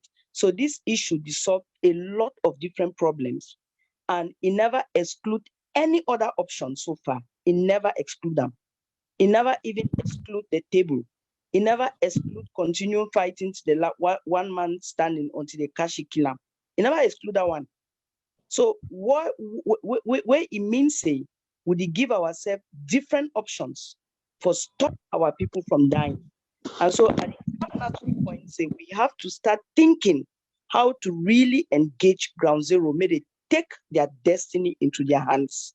Because this division is then for diaspora. If you go ask ground zero people, they hear this pepper, they tell you, say, now the referendum go make the fair get air for their skin, may they breathe before they didn't know whether they go take that gun back, they go prefer them. So would he talk on from a very privileged position, and would he make sure for bring any little divisive action, anything among us, for keep on giving the impression, say we'll be divided, so that we not will come out from this place we don't be. But my focus on ourselves will leave here and they give the work back for Ndangam. May all the elders them for this revolution put themselves, take way out of this quagmire. Inside this killing of each other, hate and whatever, we get enough elders inside this diaspora where they talk the same like Ndangam, where they feel for our people, where they get a human heart. At the beg una, may una do something so that una save the lives of our people. Because some of us who don't become na say, may other people then die, may we remain for here because the talk. Thank you. Thank you. Ndangam and Mr. Atemnkeng, I would appeal, let us just take comments. If you want to make notes, then I think it will be easier to respond after we've taken a number of questions or comments. But if you're responding to everyone, we may be here for a long time. Mr. Atemnkeng, you can say something. Mr. Mucha, let me not interrupt you, but I would like to just say briefly that the town hall can take upon itself to make rules for all the groups and distribute those rules, because I've noticed that what is happening is that within the groups, they spend their time insulting people, accusing others of treason, all this and that, and the leaders don't say anything to stop that kind of attitude. You get the point? Each individual must give himself the rules to govern his own conduct. He should not spend time attack. I say, do your own thing. Stop attacking people. Stop criticizing people. Stop saying that everybody else is a traitor except you yourself and all those things. Those are the things that are breaking and making unity impossible. So the town hall can take upon itself to make universal rules that it divides to all our groups to say, look, the leadership must do this. So if it can have fun, if it will not have, at least let us say that we have done something like that to harmonize the conduct of our people. Thank you. Thank you. Ndangam, you are muted, so you can unmute yourself. If you can hear me, Ndangam. You're muted. You're talking, you're muted.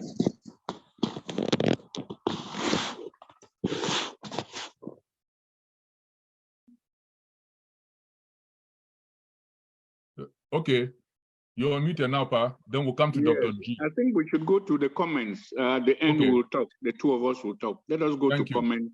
We'll listen to what they are saying. Okay, if we can keep our comments to 2 minutes, please, because we have a number of hands, and so we can also move on. Dr. G, 6 to be precise. Thank you, Chair, and thank you, Comrade Denis and the Ndangam. My comment is the following, very briefly. For the last 7 years, a lot of our efforts have been targeted at the international community, what we can get the international community to do about our case. One of those who have been thinking that I've been of the view that we have not dedicated as much effort to target our people, to target our people. To come back to what I think it was Grant Richard or Grant somebody was saying earlier on, the fact that some people identify as Anglophones, others as Ambazonians, others as Southern Cameroonians, it's a reality. I think that a referendum as a rallying point around which can become a single demand, it's a very positive step in the right direction. There are risks. Now, I'm one of those who have, as some of you know, shifted my positions a number of times, had the time to fraternize with a whole range of people. And I need to say in this town hall that my greatest shock of engaging with people outside of what we call the Ambazonian movement is how much Southern Cameroonians are against the Ambazonian movement. So there's a real risk with the talk of a referendum that we may actually go out there and after we have clarified all the modalities, actually go down there to vote and bona fide legitimate Southern Cameroonians will vote against the options that we think they want to vote, they'll vote for. And then what happens next? My solution for this, which comes back to the conversation about AAC 3 versus AAC. I want to talk about AAC 3 to Augustine Ndangam. Him and I were talking the same thing because he talked of AAC 1 and AAC 2. And for me, AAC 3 is a build-up. He's saying that we did not fall from the sky and we did not start in 2016. This thing has been lasting all the way through AAC 1, AAC 2, and AAC 3 would mean continuity. The actors have changed, the international context has changed, but the fight remains the same. My plea to the town hall and to all of our people who are listening to us is that we need to very quickly come to the place where we realize that notwithstanding the divergence of our opinions and our point of view on a range of issues, it is to our best interest to start talking to each other. Talking to each other, notwithstanding the entrenched position that we have. You'll be surprised to realize that the fact that some people don't come out vocally and stand for certain positions does not mean that they don't espouse those positions. It will be to our best interest to create platform where La République du Cameroon can understand that these people have divergence of opinions, but they have a line of communication. It's going to unleash a strength that we cannot understand.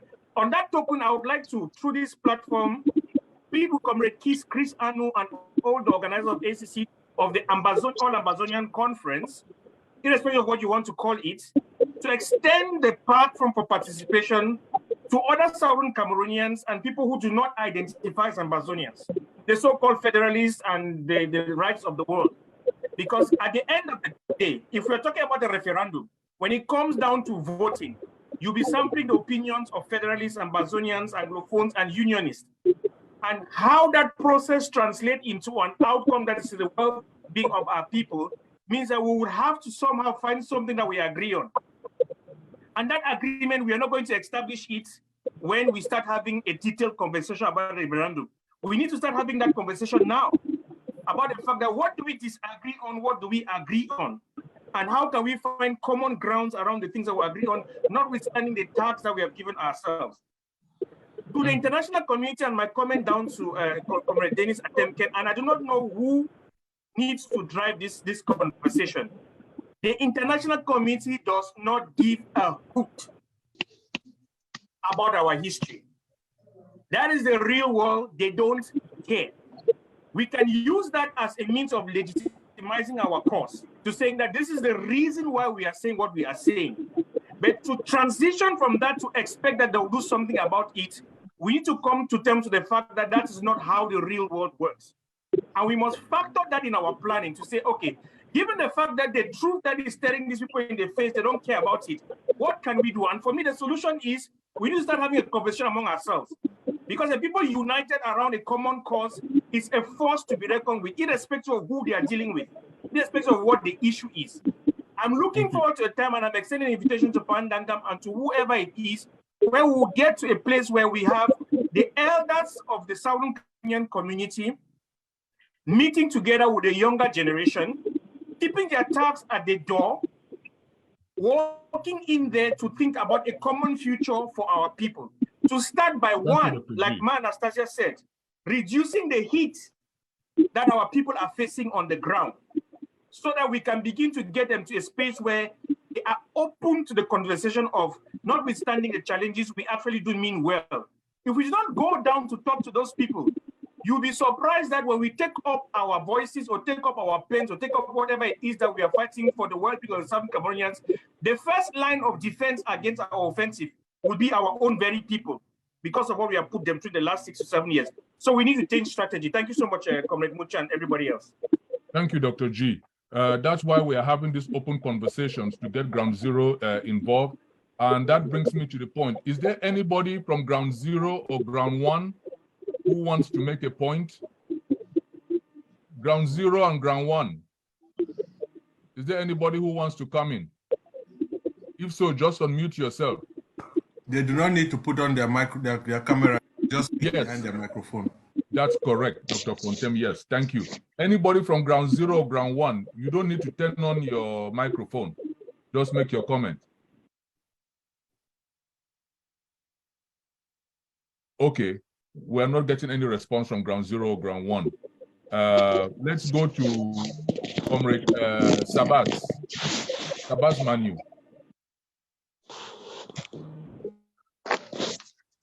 Sabas, are you there? Okay, if Comrade Sabas is not there, Dr. Epa, you have the floor. We'll come back to Sabas later. Dr. Epa, are you there? Yes. Okay, go ahead. Thank you very much, moderator.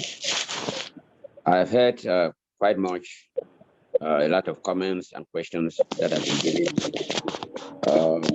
And I also want to acknowledge the concern of Comrade Richie, which is a very good concern.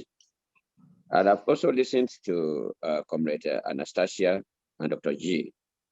And I think these two speakers have said what I would have said. I only want to add one thing. We should not be skeptical about this referendum. And the question that Ndangam asked, what is the difference between Ambazonia, Southern Cameroonians? It is simple. Ambazonians want full independence. Southern Cameroonians include the Federalists, include some of them are even Unionists, and some of them are enablers who plan for our boys to kill each other. Those are Southern Cameroonians. So, but specifically, those who want independence are Ambazonians. And I think I will end there because the modalities will be written after, before the referendum. We might go back and say that, okay, maybe up to the 5th generation, and the registration for election might be that people go to their own different localities from your local government area. I come from Guti. I know everybody. I come from Guti. Even if you have been there, your parents were there for 100 years. I know who is legitimate to vote in the whole Guti local government area. And that is how we have to make sure that we do that.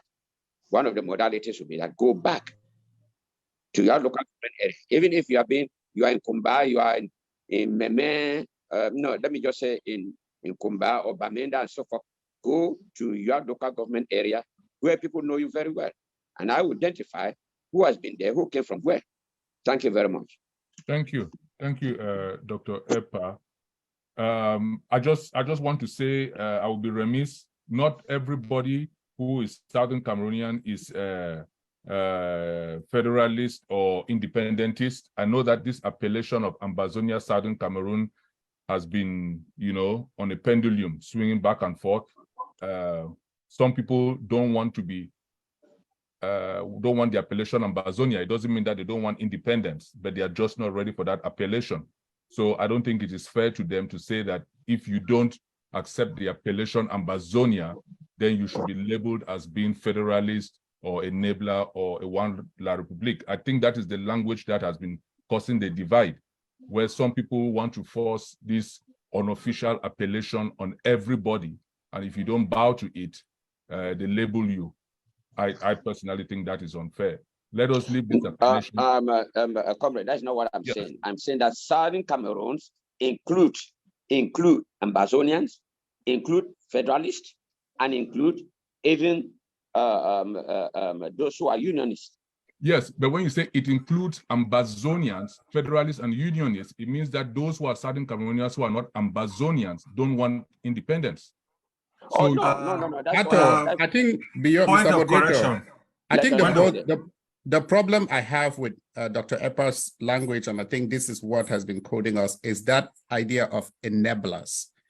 Let us just agree to point where whether they are federalists, whether they are unionists, there's going to be one Cameroon. All of us are going to live in one Cameroon. And nobody should fear a referendum. Let's get the referendum. We think and we know we will win. So if we can use our language well, then it would drive the temperature down and it would allow us to be able to elevate the level of discussion, the kind of discussion that we're having. And Dr. G was right.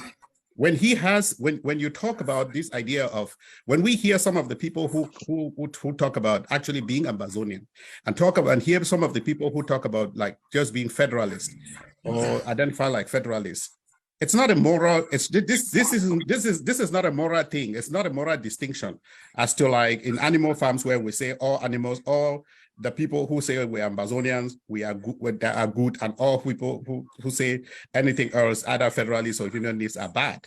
No, it's about the political conviction of the people, and let us educate and we'll get there. Just the language. It's that particular enabler or particular thing about, attacking everybody else, we and every other person else. That's the language that, as the people in this, as our people who are actually seeking freedom, the freedom we're seeking should include the freedom of the federalists, the freedom of the unionists to say what they want to say, and we should defend their rights to say it, even when we don't agree with it. Okay, please, Mr. Moderator, please. There's a point of correction. Have the last word. Yes, Dr. Epa, say the last word, and then we'll move on. Just 10 seconds, please, because after this, I'm not talking anymore. When I say enablers, I know what I'm saying. I come from Kuti. And many have lost almost 50 boys who have not been killed by La Republique, but by our own people who planted. So know where I'm coming from. So thank you very much. Thank you. Mr. Moderator. Yes, Dr. Fontem, is this a point of correction? So yes, please. It's just a point of correction. Because I see your hand up already. Yes, it's a point of correction, and it also has to do with the manner in which we make certain sweeping remarks, which takes away our ability to give or enjoy freedom as a people. I think just make it quick so we can go back. Yes, please. Yes, please. I think that when we talk, so far the discussion has been very, very interesting and very illuminating until sweeping remarks start making it difficult for certain people to participate. What we know about, nobody is going to start defining any terms here. Nobody is going to start defining any terms in the town hall. And what we're going to achieve as a people is not going to be based on what an individual's perceptions. It is going to be based on an agreed process, an agreed perspective, and all of us will agree when the time comes to do what we have to do and to free ourselves according to the way we desire. The Cameroons existed before 1961. West Cameroon came in 1961. In any order. I yield. Thank you. Okay, Comrade Sabas, sorry for the delay. You have the floor. That's all right. Thank you, comrade. And my comment relates, I want to actually add to what Ma Anastasia said. Those who are rejecting this option of referendum, I think they have no point. It has come to a point where I feel that whatever option we take, not everybody will agree with that option. So let us just educate and build a forum for this referendum option. And those who are still insisting in firepower, the referendum option does not take away the option of firepower. And who says that even if we sit at the negotiation table, that the Republic is just going to give up and say, okay, I grant you independence? It's never going to happen that way. Even if we go to the negotiation table, it might end up at the referendum. So it is a better way to prepare the minds of our people and to beef up the argument for this referendum. I don't see any reason why somebody would sit there and just reject the referendum option. La Republic will never agree to anything. They have rejected 2 negotiations already. So this is an option that everybody should buy to it, and let us push it and make it work. We have to put them at the corner where they have no other option but to agree with either one of these options. So let's work together. Let the town hall build a forum for this referendum option. Meanwhile, this will bring us together to even get the alternative of raising enough funds for firepower on the ground. Thank you. Thank you very much, Comrade Sabas. That's a very, very good point you have made. This referendum does not substitute firepower. In fact, we need firepower to push La République. And what Ambassador Tibor Nagy said is very true. We just need to have one ask, speak with one voice, and they would put enough pressure on Biya and even France as they did in Sudan. The problem is we have divergent views. There is no view that La République is going to accept. But we need firepower as the common denominator to push the view that the critical mass is going to accept. And that's what this is about. What do we build on firepower when we bring La République to the table? Comrade Maki and then Comrade Agbo-Derrick. Then I think Pa and Mr. Atemnkeng would round up this session. Comrade Maki, can you turn on your camera, unmute yourself? Oh, unfortunately, where I am, I can't. Sorry, I'm at work, so I'm just dropping in and out to just comment. Yeah. All right.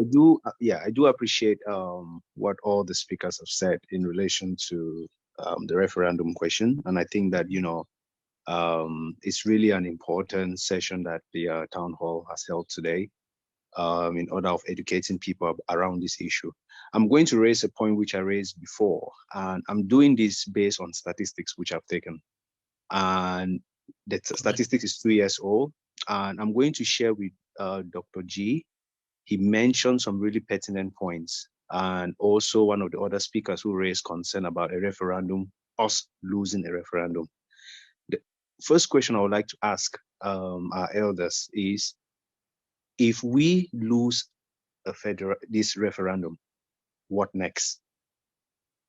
Because we are really positive. I am really positive that we will get it. But if we lose, what next? Do we now fight till we don't exist as a people, or what next? The second part I have to this is based on statistics. The voting age that will be within our community is 61%. This is statistics from the World Bank as of 2020. The age 15 to 24 makes about 31% of the population that will be within that scope of us voting, which means if they take out everybody that is only Southern Cameroon voting, the population there that will be the voting population will be youths under the age of 25. What have we done to educate these youths back at home? Because these will be the people voting, not us. And I can guarantee that these people have been infiltrated so much. They are part of the system now. The way they speak, the way they do their things, they have been educated in that manner. And that is how they think as people within a country that they don't see the need. I'm in certain forums where there are so many youths and things that they are engaged in, music and all these things, arts and all these things which they are interested in. These are all things that are being sponsored by the government, which we are fighting against. And the youths are overwhelmingly engaged in these things. Do we think that these youths who from education within all those born after 2000, I think that these people are so embedded within this system that you going down there trying to convince them, following what they have experienced from, well, I won't call them, for those who say they were leaders of this revolution. If we call an outing now of the people, would that force be the same like it was in 2017? I don't think it will. I think Dr. G or something made a very pertinent point that we might be talking among ourselves in the diaspora, understanding each other, but the people that we need to talk to are these youths, because those are the people that will vote for us. These are the people we need to educate and concentrate on all our efforts. They are the people, as one panelist said, they are the people feeling the heat. They are the people who have lost their houses, lost their almost everything. They are finding themselves as IDPs in other parts of Cameroon, in Nigeria, and it's not looking good. And La Republique is a country and it has advisors. Once we can go into something that might be a Pandora box that we've opened for them to use it against us, and they have the money, they have the power, and they have the spirit to convince these youths to rally behind something that may be the end of us. So my plea it is that we might want to start by doing certain things to educate our youths, bring them on board on certain spaces where they can actually understand what we are fighting for.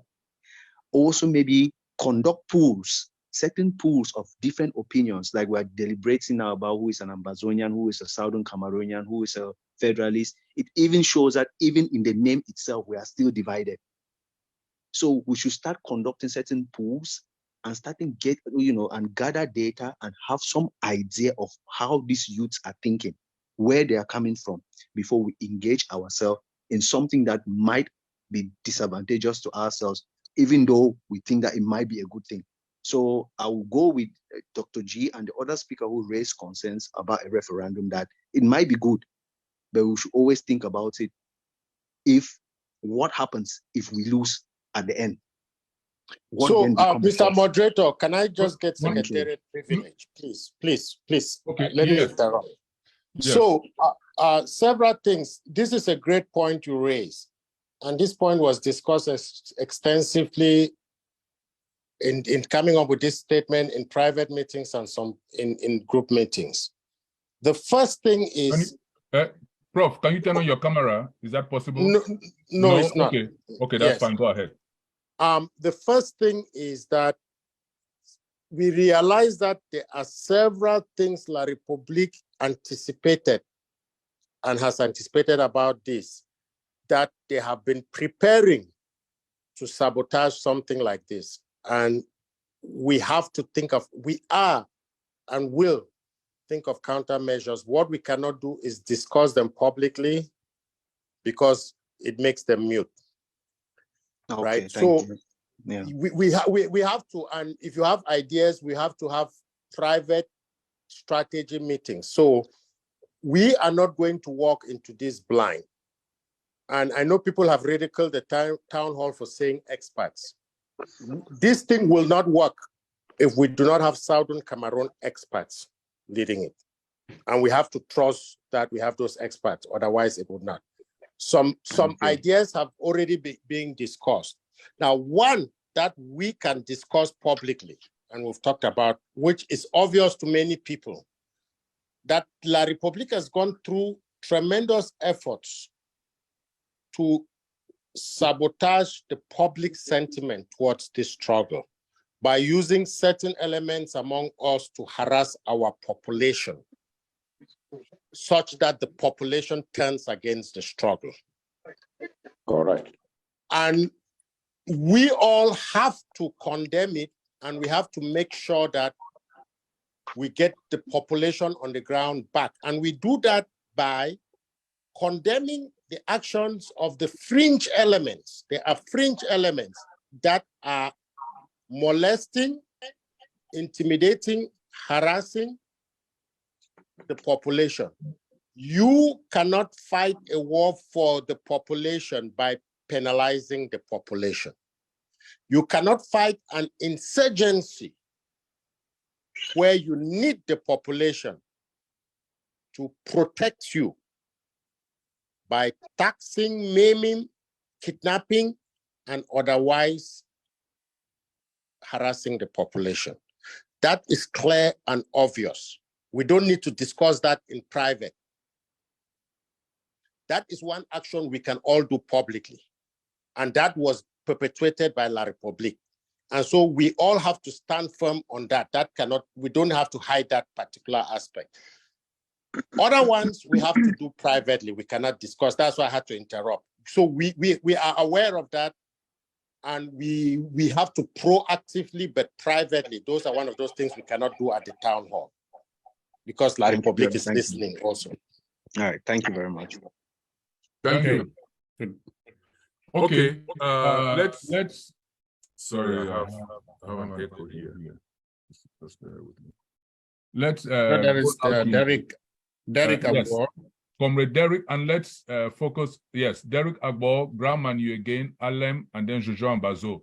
Then I think we'll come back to the closing comments after Jojo and Bazo. We won't take any more hands after Jojo and Bazo, so that Pa and Mr. Atemnkeng can have a break. Comrade Derek Agbo, the floor is yours. Thank you very much, Mr. Moderator, and I thank the panelists. I think you guys are doing a wonderful job. We really need that, in order to educate our people. But the only fear I have is this strong feeling that most of our people have, that the liberation, our people are living the liberation is wrong.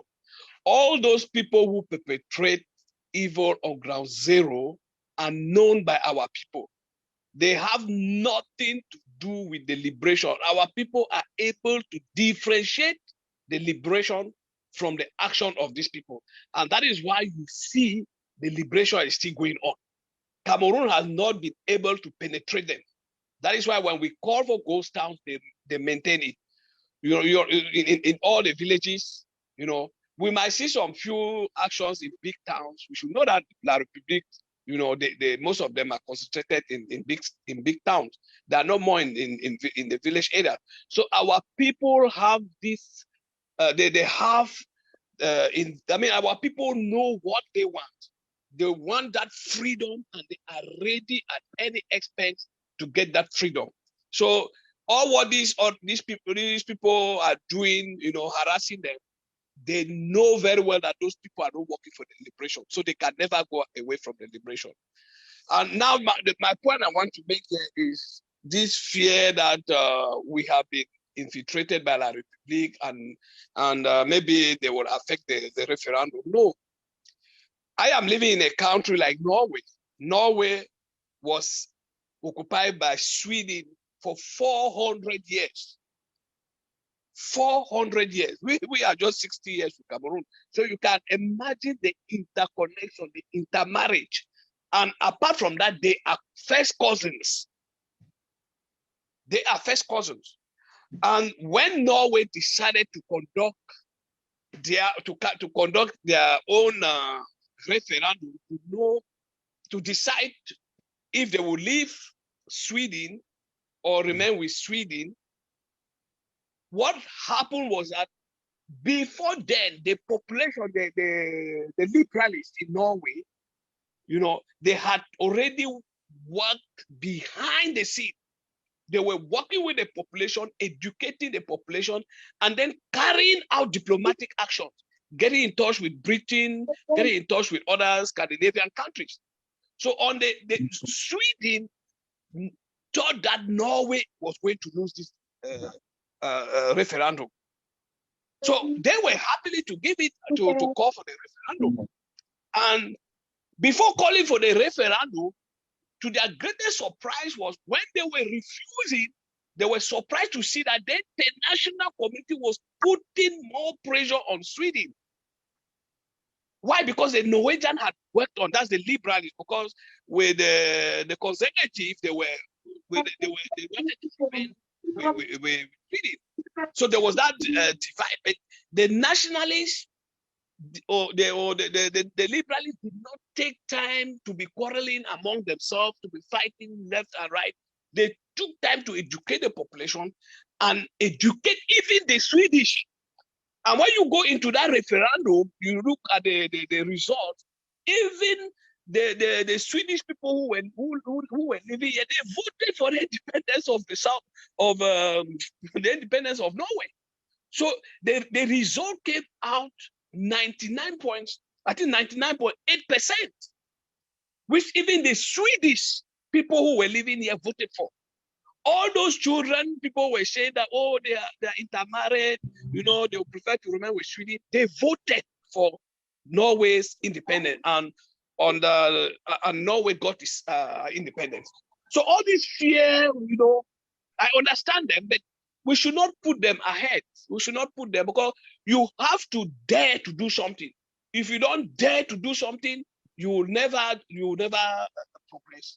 So if we keep fearing, then we are giving just the opportunity for Cameroon to remain in our territory. So I will call on our brothers and sisters to go in for the referendum, educate our people, not only our people, start educating even Cameroonians, like Republic citizens. And then secondly, what I want to add is that these people, our people who are even who are against referendum, they should come out with a plan. Let them tell us how they want to bring Cameroon on the table. Let them tell us how much blood are they themselves prepared, or how much of their own blood they want to spill before they see that this war comes to an end. They should not sit behind their gadgets and be making noise. Oh, we have to fight and bring Cameroon. How sure are they that after fighting Cameroon is going to come on the table? There is no guarantee. So if but the referendum is what, even if we win Cameroon, there will be a referendum. So why not start educating and preparing our people on that? So that is my take, please.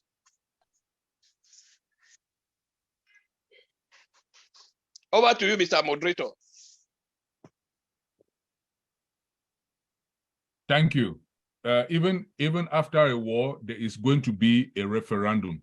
The mandate has to come from the people where they want to belong.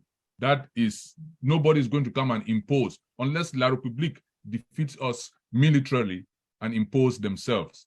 But no warlord can get up, even in South Sudan, even John Garang. The people have to approve that mandate. And so you're right, at the end, there will be a referendum. It's an anathema to say that you want freedom, you're fighting for freedom, and then don't want to give the people the option to actually exercise that freedom.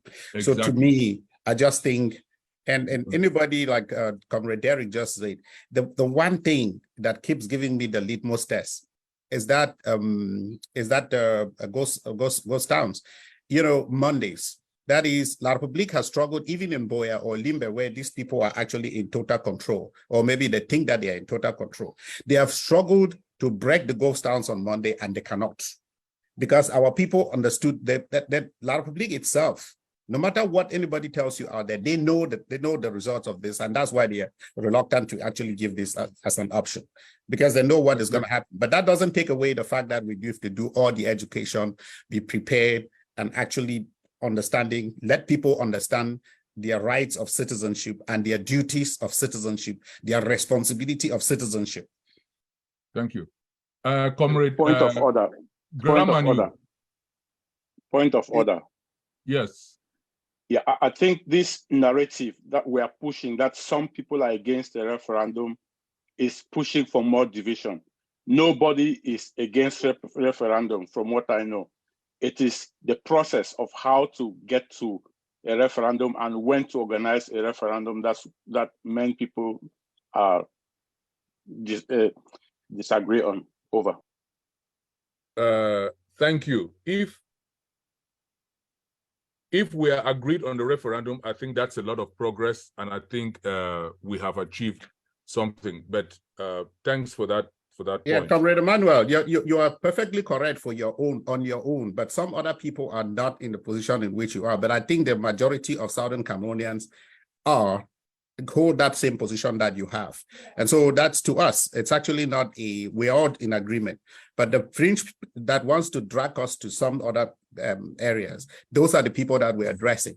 But you are right that the majority of us actually are in support of that particular idea. Thank you. Comrade Gramanu, Comrade Alem, and then Comrade Jojo. Then let's move on. We will not take hands after Comrade Jojo. We have to move on. Gramanu, can you turn on your camera or not? Yeah, I'm still in the meeting here somewhere. Okay. All right, so go one ahead. thing came out to talk. So one thing is, I want to thank everybody who was here. You guys are wonderful panelists. I believe that a way forward trying to make this thing work is to see how we bring La République to the table. That's one of the biggest things. Because let's not forget that they are being ruled by a junta. A junta not because they would have loved. If you ask East Cameroonians right now whether they really favor those people who are ruling them, they will tell you no. It is just a cluster of people who have hijacked a country. So if we're looking at those running the show in, let me just say, the whole of this mess, is a bunch of people who have hijacked a country. So what is it that we can do as a people to let them give way so that we can have an approval to go on the table? Because if we want to leave it to them, they would not mind if we take firepower and kill all of East Cameroon, but they will still stand strong to what they believe in. So my one take is, how do we penetrate these people? How do we make an argument that will even have French Cameroonians to chase them out and encourage this referendum? Is one of the things we should start thinking about. And then the name we want to go forward with, I think that should be a game changer. Right now we are divided on what we call ourselves. It would just be good, guys. We go by what we came from this union as Southern Cameroonians. We can actually redefine ourselves after we have what we want. If we're making an argument to going forward as Southern Cameroonians, we have already eliminated most of the hurdles. I know some of us say we are Ambazonians, but let's not forget, there are Southern Cameroonians who don't want to call themselves Ambazonians, but who are in for outright independence. So let's not lose those people. My take is, bend forward and accept that we came into this union as Southern Cameroonians, and we win ourselves out of it as Southern Cameroonians going forward. All of us. Let's leave the little nitty-gritties to some other time or some other place where we are doing politics in that country, when we are trying to win office, or when we are trying to do other things. The fact that you are Southern Cameroonians trying to do this argument or push for this referendum, guys, it's not something that you're going to lose, because the more we start to be extremes or extremists, we are actually opening up for this referendum to be about how the struggle has been managed. And if these guys on the floor, on the ground there, who are mostly youth, they are young people below 30s. These are most of the people who are out there in the Southern Cameroons right now. And if I will not tell you a lie, a lot of them are the hybrid Southern Cameroonians. So we have to go in with some type of approach to start to appease them, start working to appease them, try working to defend them, try working to letting them understand where we are coming from. If possible, we can even add another day to Country Sunday. We'll make it 2. That is already pressure to bear. If we add another Country Sunday, the Republic will start thinking twice already. But if we go forward as one people, Southern Cameroonians, I think we'll be making that statement. That's just what I have to say.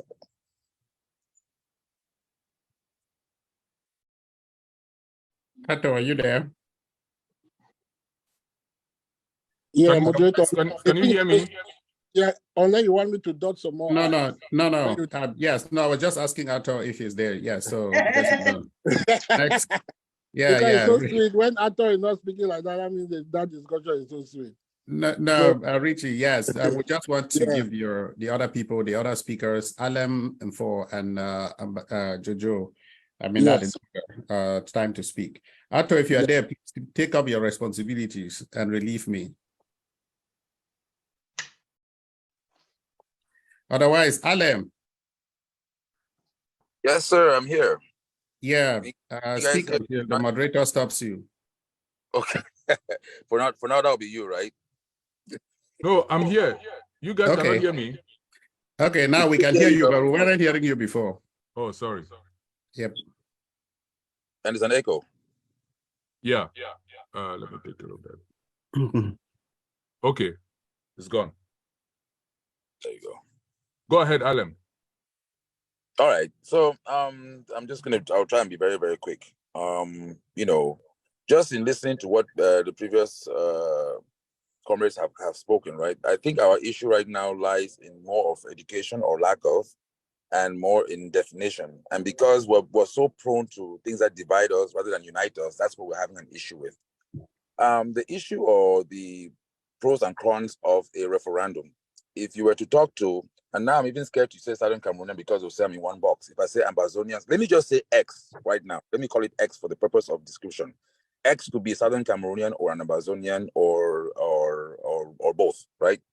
So if you were to try to, as we're trying to do right now, sell the idea of a referendum to X, the problem is that I think that maybe we're putting the cart before the horse. We're trying to, first of all, agree on whether or not we should do this, and then try to dig into the modalities. I think for those who are in favor of a referendum and for those who are in strong support of it, what they need to do is come together, give the people X what it would entail. The referendum is going to be this, it will be made up of this, it will be this. When you have that whole thing in a box and you try to now sell the package, you will either get more people for a referendum or you will get more people against it based on that. And when you start dealing with that, you're going to now go into the description of certain things like Southern Cameroonians, Ambazonians, and what have you. Now, some of the comrades have said some things that I agree with, some of them I don't agree with. There are reasons why, for example, people may choose to use the word Ambazonian. They have a legitimate reason for that. They don't want to have another foreign name imposed on them, and therefore, yes, they are for the independence and they are for their own person. They have the right to name themselves. And their logic is correct. There are those who are calling themselves Southern Cameroonians, and the reason being that there's a history is traceable, especially when you're dealing with the international community. That is who we are as of now. The moment we get our independence, we can call ourselves WY or Ambazonian, and they are equally correct. You can have two correct things happening in the same space at the same time. That even though there may be differences. So those guys I'm calling X right now, which is us, from that particular region, be it that you're born there or you have parents who are there, we are still the same people. I think that once you start to have that agreement, you have to really go back to that particular root. Now, you talk about a referendum, it's going to define those people.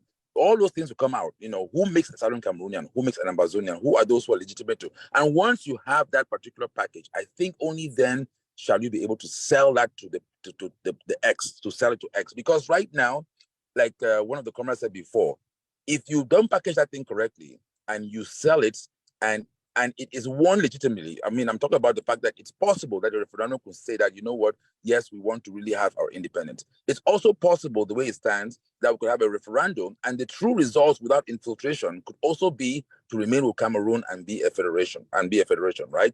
Again, our idea is freedom. A lot of us have always said we want freedom. Could you possibly be free as a federation, or could you also be free as an independent? Both of them have logical arguments, which are also valid and correct. We have to respect them, regardless of the space. So I'm trying to be cautious of this because I think that once you have the people that can put together that package of a referendum, you can sell it. Now, those of us who are in the diaspora, I think this is where our concern comes in. The only reason, or one of the only reasons why we can speak now and tweak our horns and talk is because we have a valid case. We have a valid case. And so we have countries like the United States who are very law-abiding countries for the most part, and who are listening to our plea because we have a valid case. The moment you have a referendum, which is not carefully planned and organized, and should it be validly won in the sense that people say, you know what, we want to remain with Cameroon, but we want to have a federation, whatever it is. Any one of us outside of that, the next day, if you were to send a tweet out about anything about action or anything, or trying to invoke a war or anything or separation, you and I, our boxes will be packed and we shall be repatriated. A lot of us, quote unquote, who have become citizens of different countries, there's a certain clause in that documentation. They have the right to revoke your citizenship.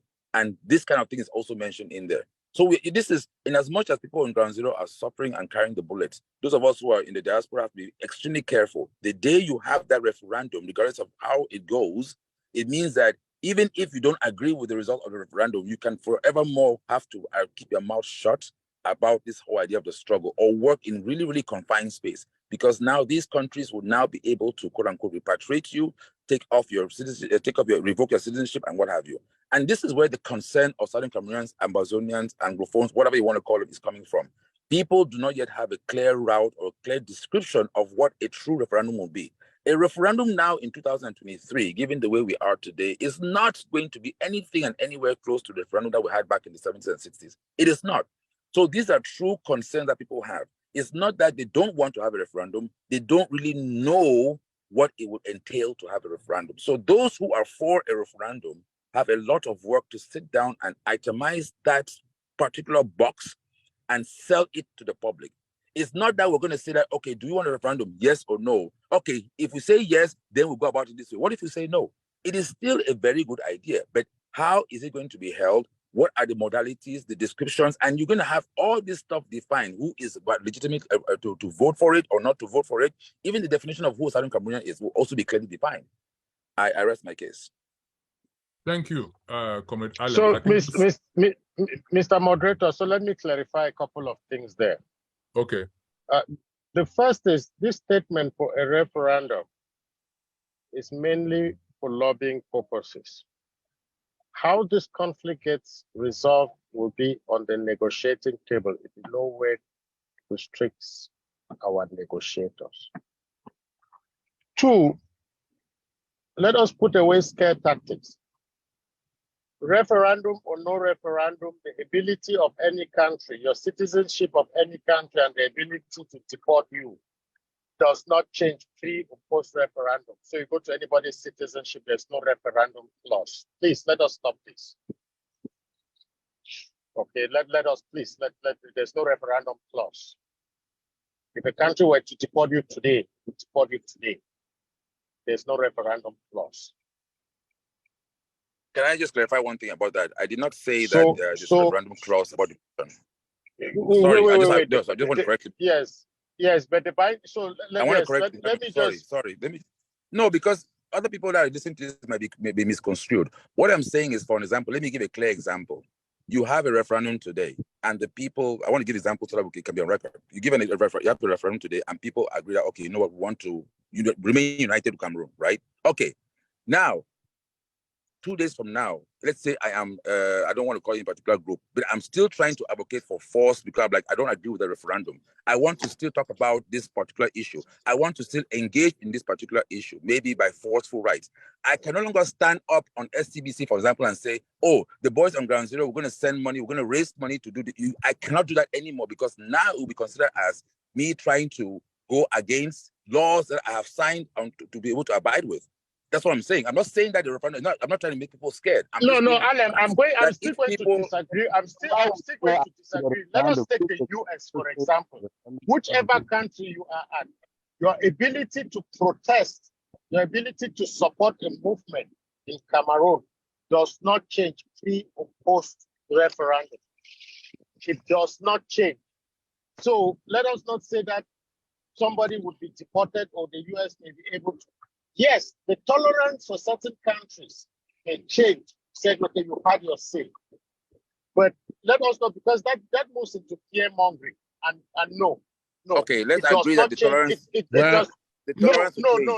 It is okay. No. This is fear mongering. Let us go, please. Mr. Moderator. I want us to clarify certain things. Okay, this then. Statement.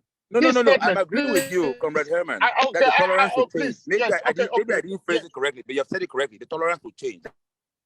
Yes. But let us go back. Let me clarify this statement because this statement is now being put out of context. You said your piece. This statement, as we said, as the statement states, at Ambassador. Hello. Okay. It looks like we lost Prof. Herman right there. Let's not. So Prof. Herman said what I wanted to say. He said it in the right word. The tolerance will change. All right. Yeah, okay. I agree with it. The tolerance will change. Comment 4. Are you there? Okay. If comment 4 is not there, comment 4 is muted. If you can unmute yourself. If you're listening to us, unmute yourself. Comment 4, are you there? Can you unmute yourself? Okay, if he's not there, Comrade Jojo, are you there? Yeah, I'm there. Okay, can you turn on your camera where you are? Okay, let's see. I don't know why people like seeing people's faces. Yeah, because we are also streaming, so it is just good for optics. It's not that, you know. And they just like to see your handsome face, Jojo. I beg Jojo, show that our face. Don't stay with us, yeah. Jojo, go ahead, please. Well, so that we can round up. Let's round up. Don't be distracted. Yeah, I don't know. Since people are insisting that we should talk about referendum, I've just realized that we are not even talking about the stuff that we should be talking the lobbyists would negotiate. So let us not go fear more. Herman, we had moved on. We lost you. Jojo is speaking now. Let him finish, then you can come back. We lost you. I think we lost him again. Jojo, go ahead. Sorry. You probably didn't realize. I do not see any way through which this conflict will come to an end without, say, a negotiation that will eventually leads to a referendum. And according to the document that you sent here last time, Comrade Ato, the referendum in South Sudan, for instance, was agreed upon in 2005, but it actually took place in 2011. So the people had 6 years to prepare and talk about all the things that they should be talking about. And so most of the people that you people think are against the referendum, they're merely saying that we are being premature. We are being premature talking about this. It's premature for us to be talking about the referendum. But if we want to be talking about the referendum now, we should be talking about the question. How do we frame the question? And it's a referendum or what? The last speaker, I think is Comrade Herman, mentioned this. Is it a referendum to choose between having independence from the Republic of Cameroon or a confederation or federation? And what is the nature of the federation or the confederation? And we should also be talking about certain clauses, because a referendum, like for those who are afraid that, okay, so I heard someone said that, what if we lose a referendum? A referendum is not something that will happen only once. For example, in Canada, they have held up to 3 referendums or so, and I understand that they'll be holding another referendum. In the United Kingdom, they have held 1, and some people who are asking for another referendum. So whether lose or win, a referendum is something that can be held over and over and over again. There are even some people who are contemplating organizing another referendum for the United Kingdom to return to EU. So what we should be talking about is a referendum to choose between what? The options to stay part of the Republic of Cameroon under a confederation or a federation. Then we have to define the federation, just as the federation was defined before we joined them.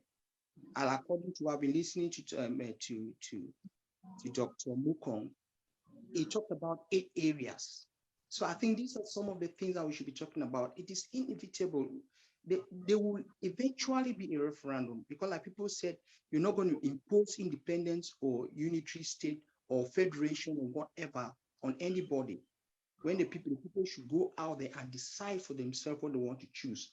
But what we should focus on now, for those who are actually, they think that it is very, very important for us to be talking about a referendum, they should organize themselves, then go and start arranging. Okay, start talking about who is a Southern Cameroonian or Ambazonia. Start talking about, okay, if we are choosing between independence and federation, what is the nature of the federation? What are the areas we should be cooperating with La Republic of Cameroon?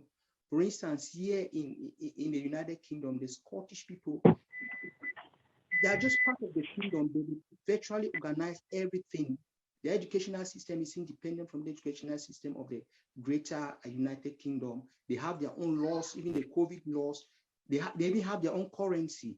I think these are the things that people who actually want to be talking about a referendum, to sit back and talk about all these things.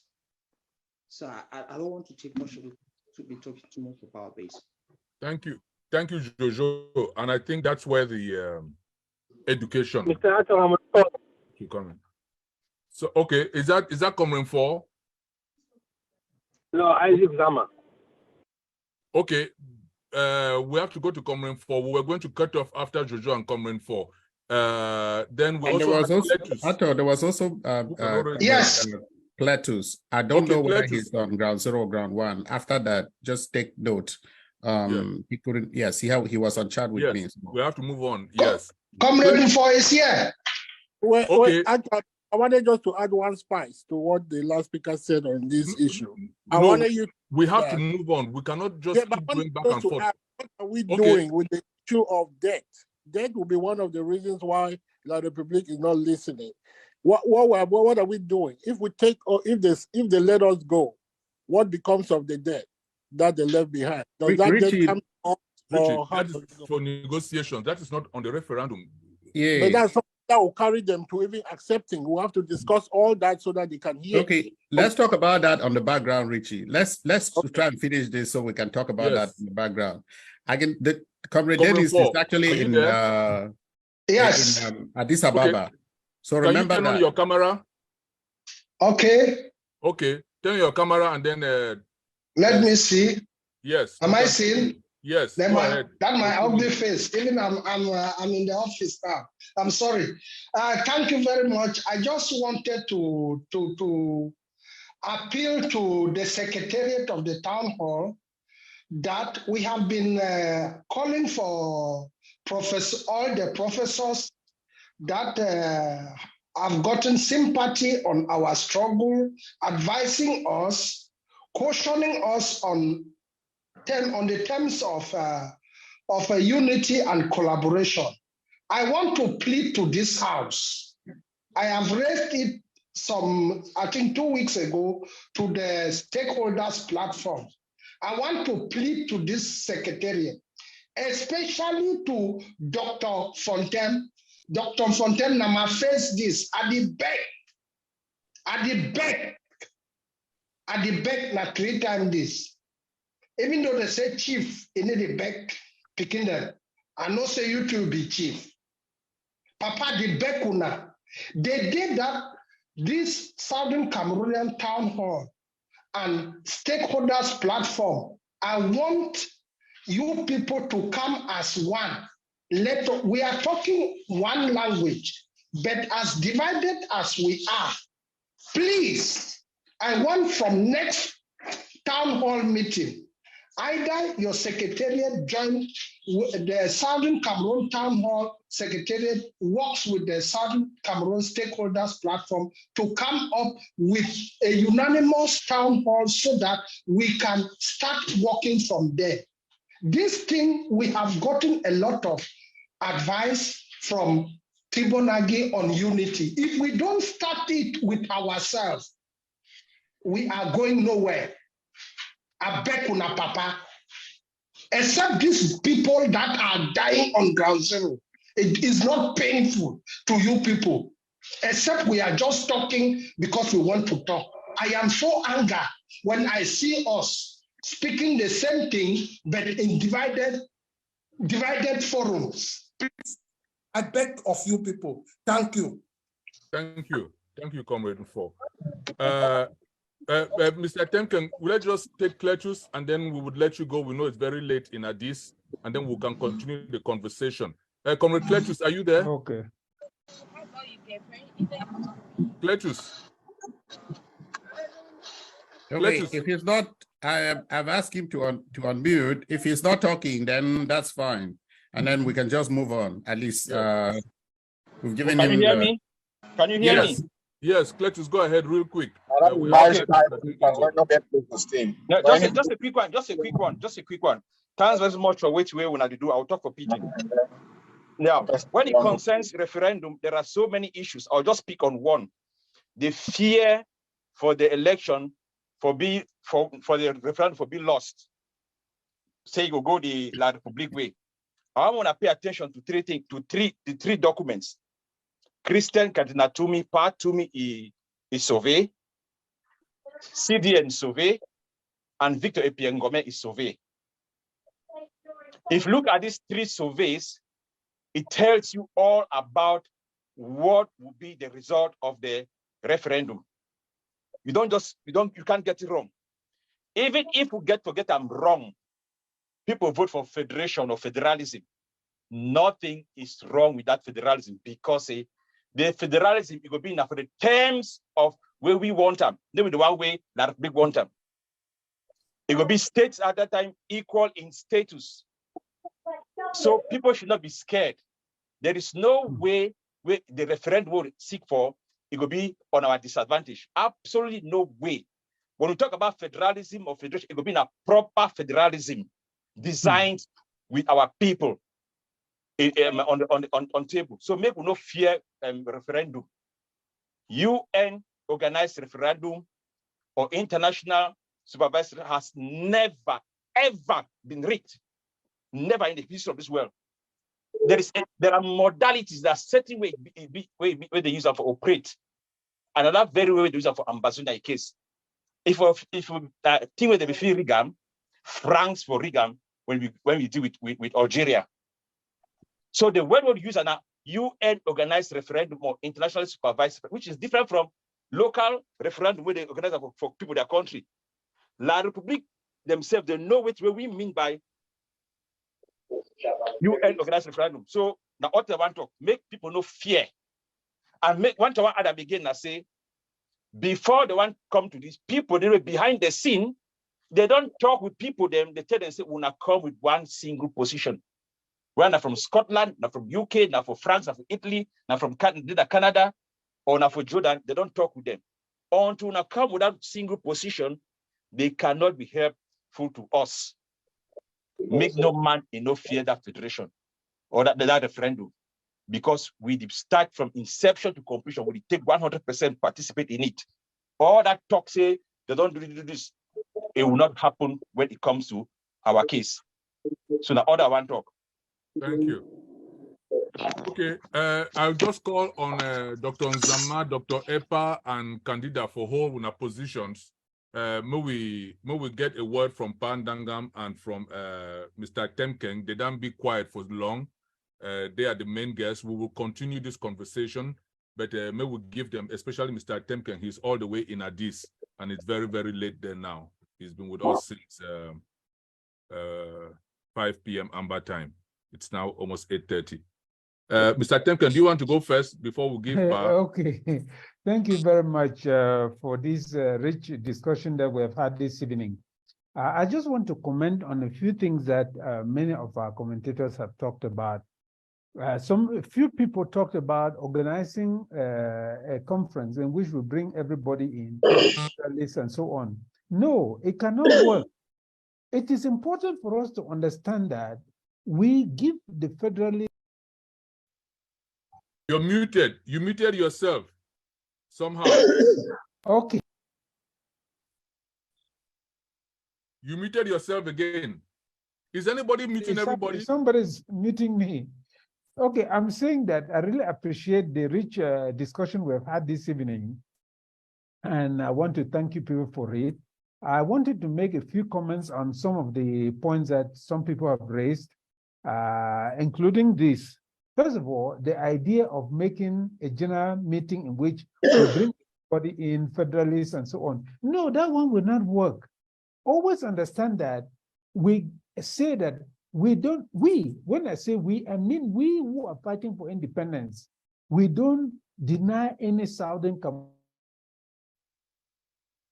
the voice to express their own opinion. It does not mean that when independentists are holding a meeting and discussing strategy, they should bring in federalists. One thing we should know is that when people take a wrong position, they will inevitably invent lies, distort issues, carry the plans of the others to the enemy, and so on. So I'm not accusing anybody for this, but we must take that into account when we are holding a meeting. Similarly, if federalists are holding a meeting to plan only their ideas on federalism, they will not invite independentists. So let us understand that one. If we are holding a meeting to debate the merits and the merits of federation, yes, we can bring everybody in, but not when we are holding a meeting to talk about strategies to fight this fight till the end. No, we cannot bring in any people other than independentists. Let us get that clear. The second issue that I want to raise is the issue of the fear of losing the referendum. No, let us understand that the right to self-determination is an inalienable right. The big question we have is whether La République du Cameroon will understand what inalienability is. You see, in Canada, the Canadian government has understood that. In Britain, the British government has understood. But let us remember the kind of animal we're dealing with here. We're not dealing with normal human beings who reason, who want to do justice, who feel bound by any law. So let us be fully aware of that. When we make up our minds, it is our responsibility now to make sure that we're able to convince our people about the merits of not having your own house, then you go and vote to join your house with the neighbor's own, because you are just imprisoning yourself and you will never have peace. Nobody who has a chance to have his own house should ever say that he will go and join his house with that of his neighbor. If you ever did that, you have sentenced yourself to death. So this is something that we should make our people understand, because they were deceiving the Frenchians about federation, everything will be equal, this and all of that is nonsense, because you have no power to compel La République to obey anything. So you are just putting yourself in bondage. So let us never do that. Now, the issue of Francophones who have lived in our territory and so on, I think that is easy to convince them to say, look, see the freedom that you had until La République came in. We have a country that can give you the freedom we want. We have to explain the concept of independence. The concept of independence is not to chase anybody away. No, it is to say that if you live in the Southern Cameroons, you will now live under our own laws. You will live abide by our own laws. La République du Cameroon will not come and make laws in our own territory anymore. So you will be guaranteed your freedom. You will be guaranteed all the rights that you have, as long as you will live in our territory under our laws and under our institutions. I think there's so much that we need to put correct to convince other people who may feel that may not want to vote for our freedom. No, they will vote for our freedom once they understand that there's one country by their own that is not like a Francophone country. All of them love the English system because of its freedom. Who doesn't want to be free? No, so that the people who don't want to be free will be a very small minority. So let us not be worried about that. But I've also noticed that there's so much confusion in our minds about this, and we're mixing all the issues together. We don't know which issues will be negotiated. We don't know which issues will be dealt with. We just think that Southern Cameroonians will just come up with what they want and so on. No, many of the issues will be negotiated. There will be a referendum commission and all the rest. We just have to read in the past and understand how these things have been done elsewhere. And we understand that there are many things that we cannot tell our people that it must be like this, because those things will come out of negotiations. You see, it will not be decided or dictated by us. The fundamental is the idea, and then from there, that will be negotiated with La République du Cameroon and the international community, which will make everything work well. I think we should first divide this education in sections. When we are talking just about the principle, we limit people to talk about the principle. They should not confuse it, go to the modalities, go to the processes, and so on. If we did like that, people will not understand. And we must also understand that we have to select a few people who understand this process, who can research on this process to make a proposal to us, which we will now study before we are able to talk in the way we are talking. Thank you very much. Thank you. Thank you, Mr. Denis Atemnkeng, and thank you for staying up so long. I don't know if Pa is with us. Pa, are you there? I am. Okay, I'm can there. you turn on your camera? I don't know how to turn the camera. Okay, okay, we can hear you, Pa. Go ahead with your closing remarks, Pa. I thank the organizers of this town hall today. I think it's the best discussion group that we have had since we took this decision in Washington. It is good to have different views expressed. Those who have reservations have expressed. Those who have fears have expressed their fears. It's good and very, very useful. I want to thank the contributors who have given us encouragement.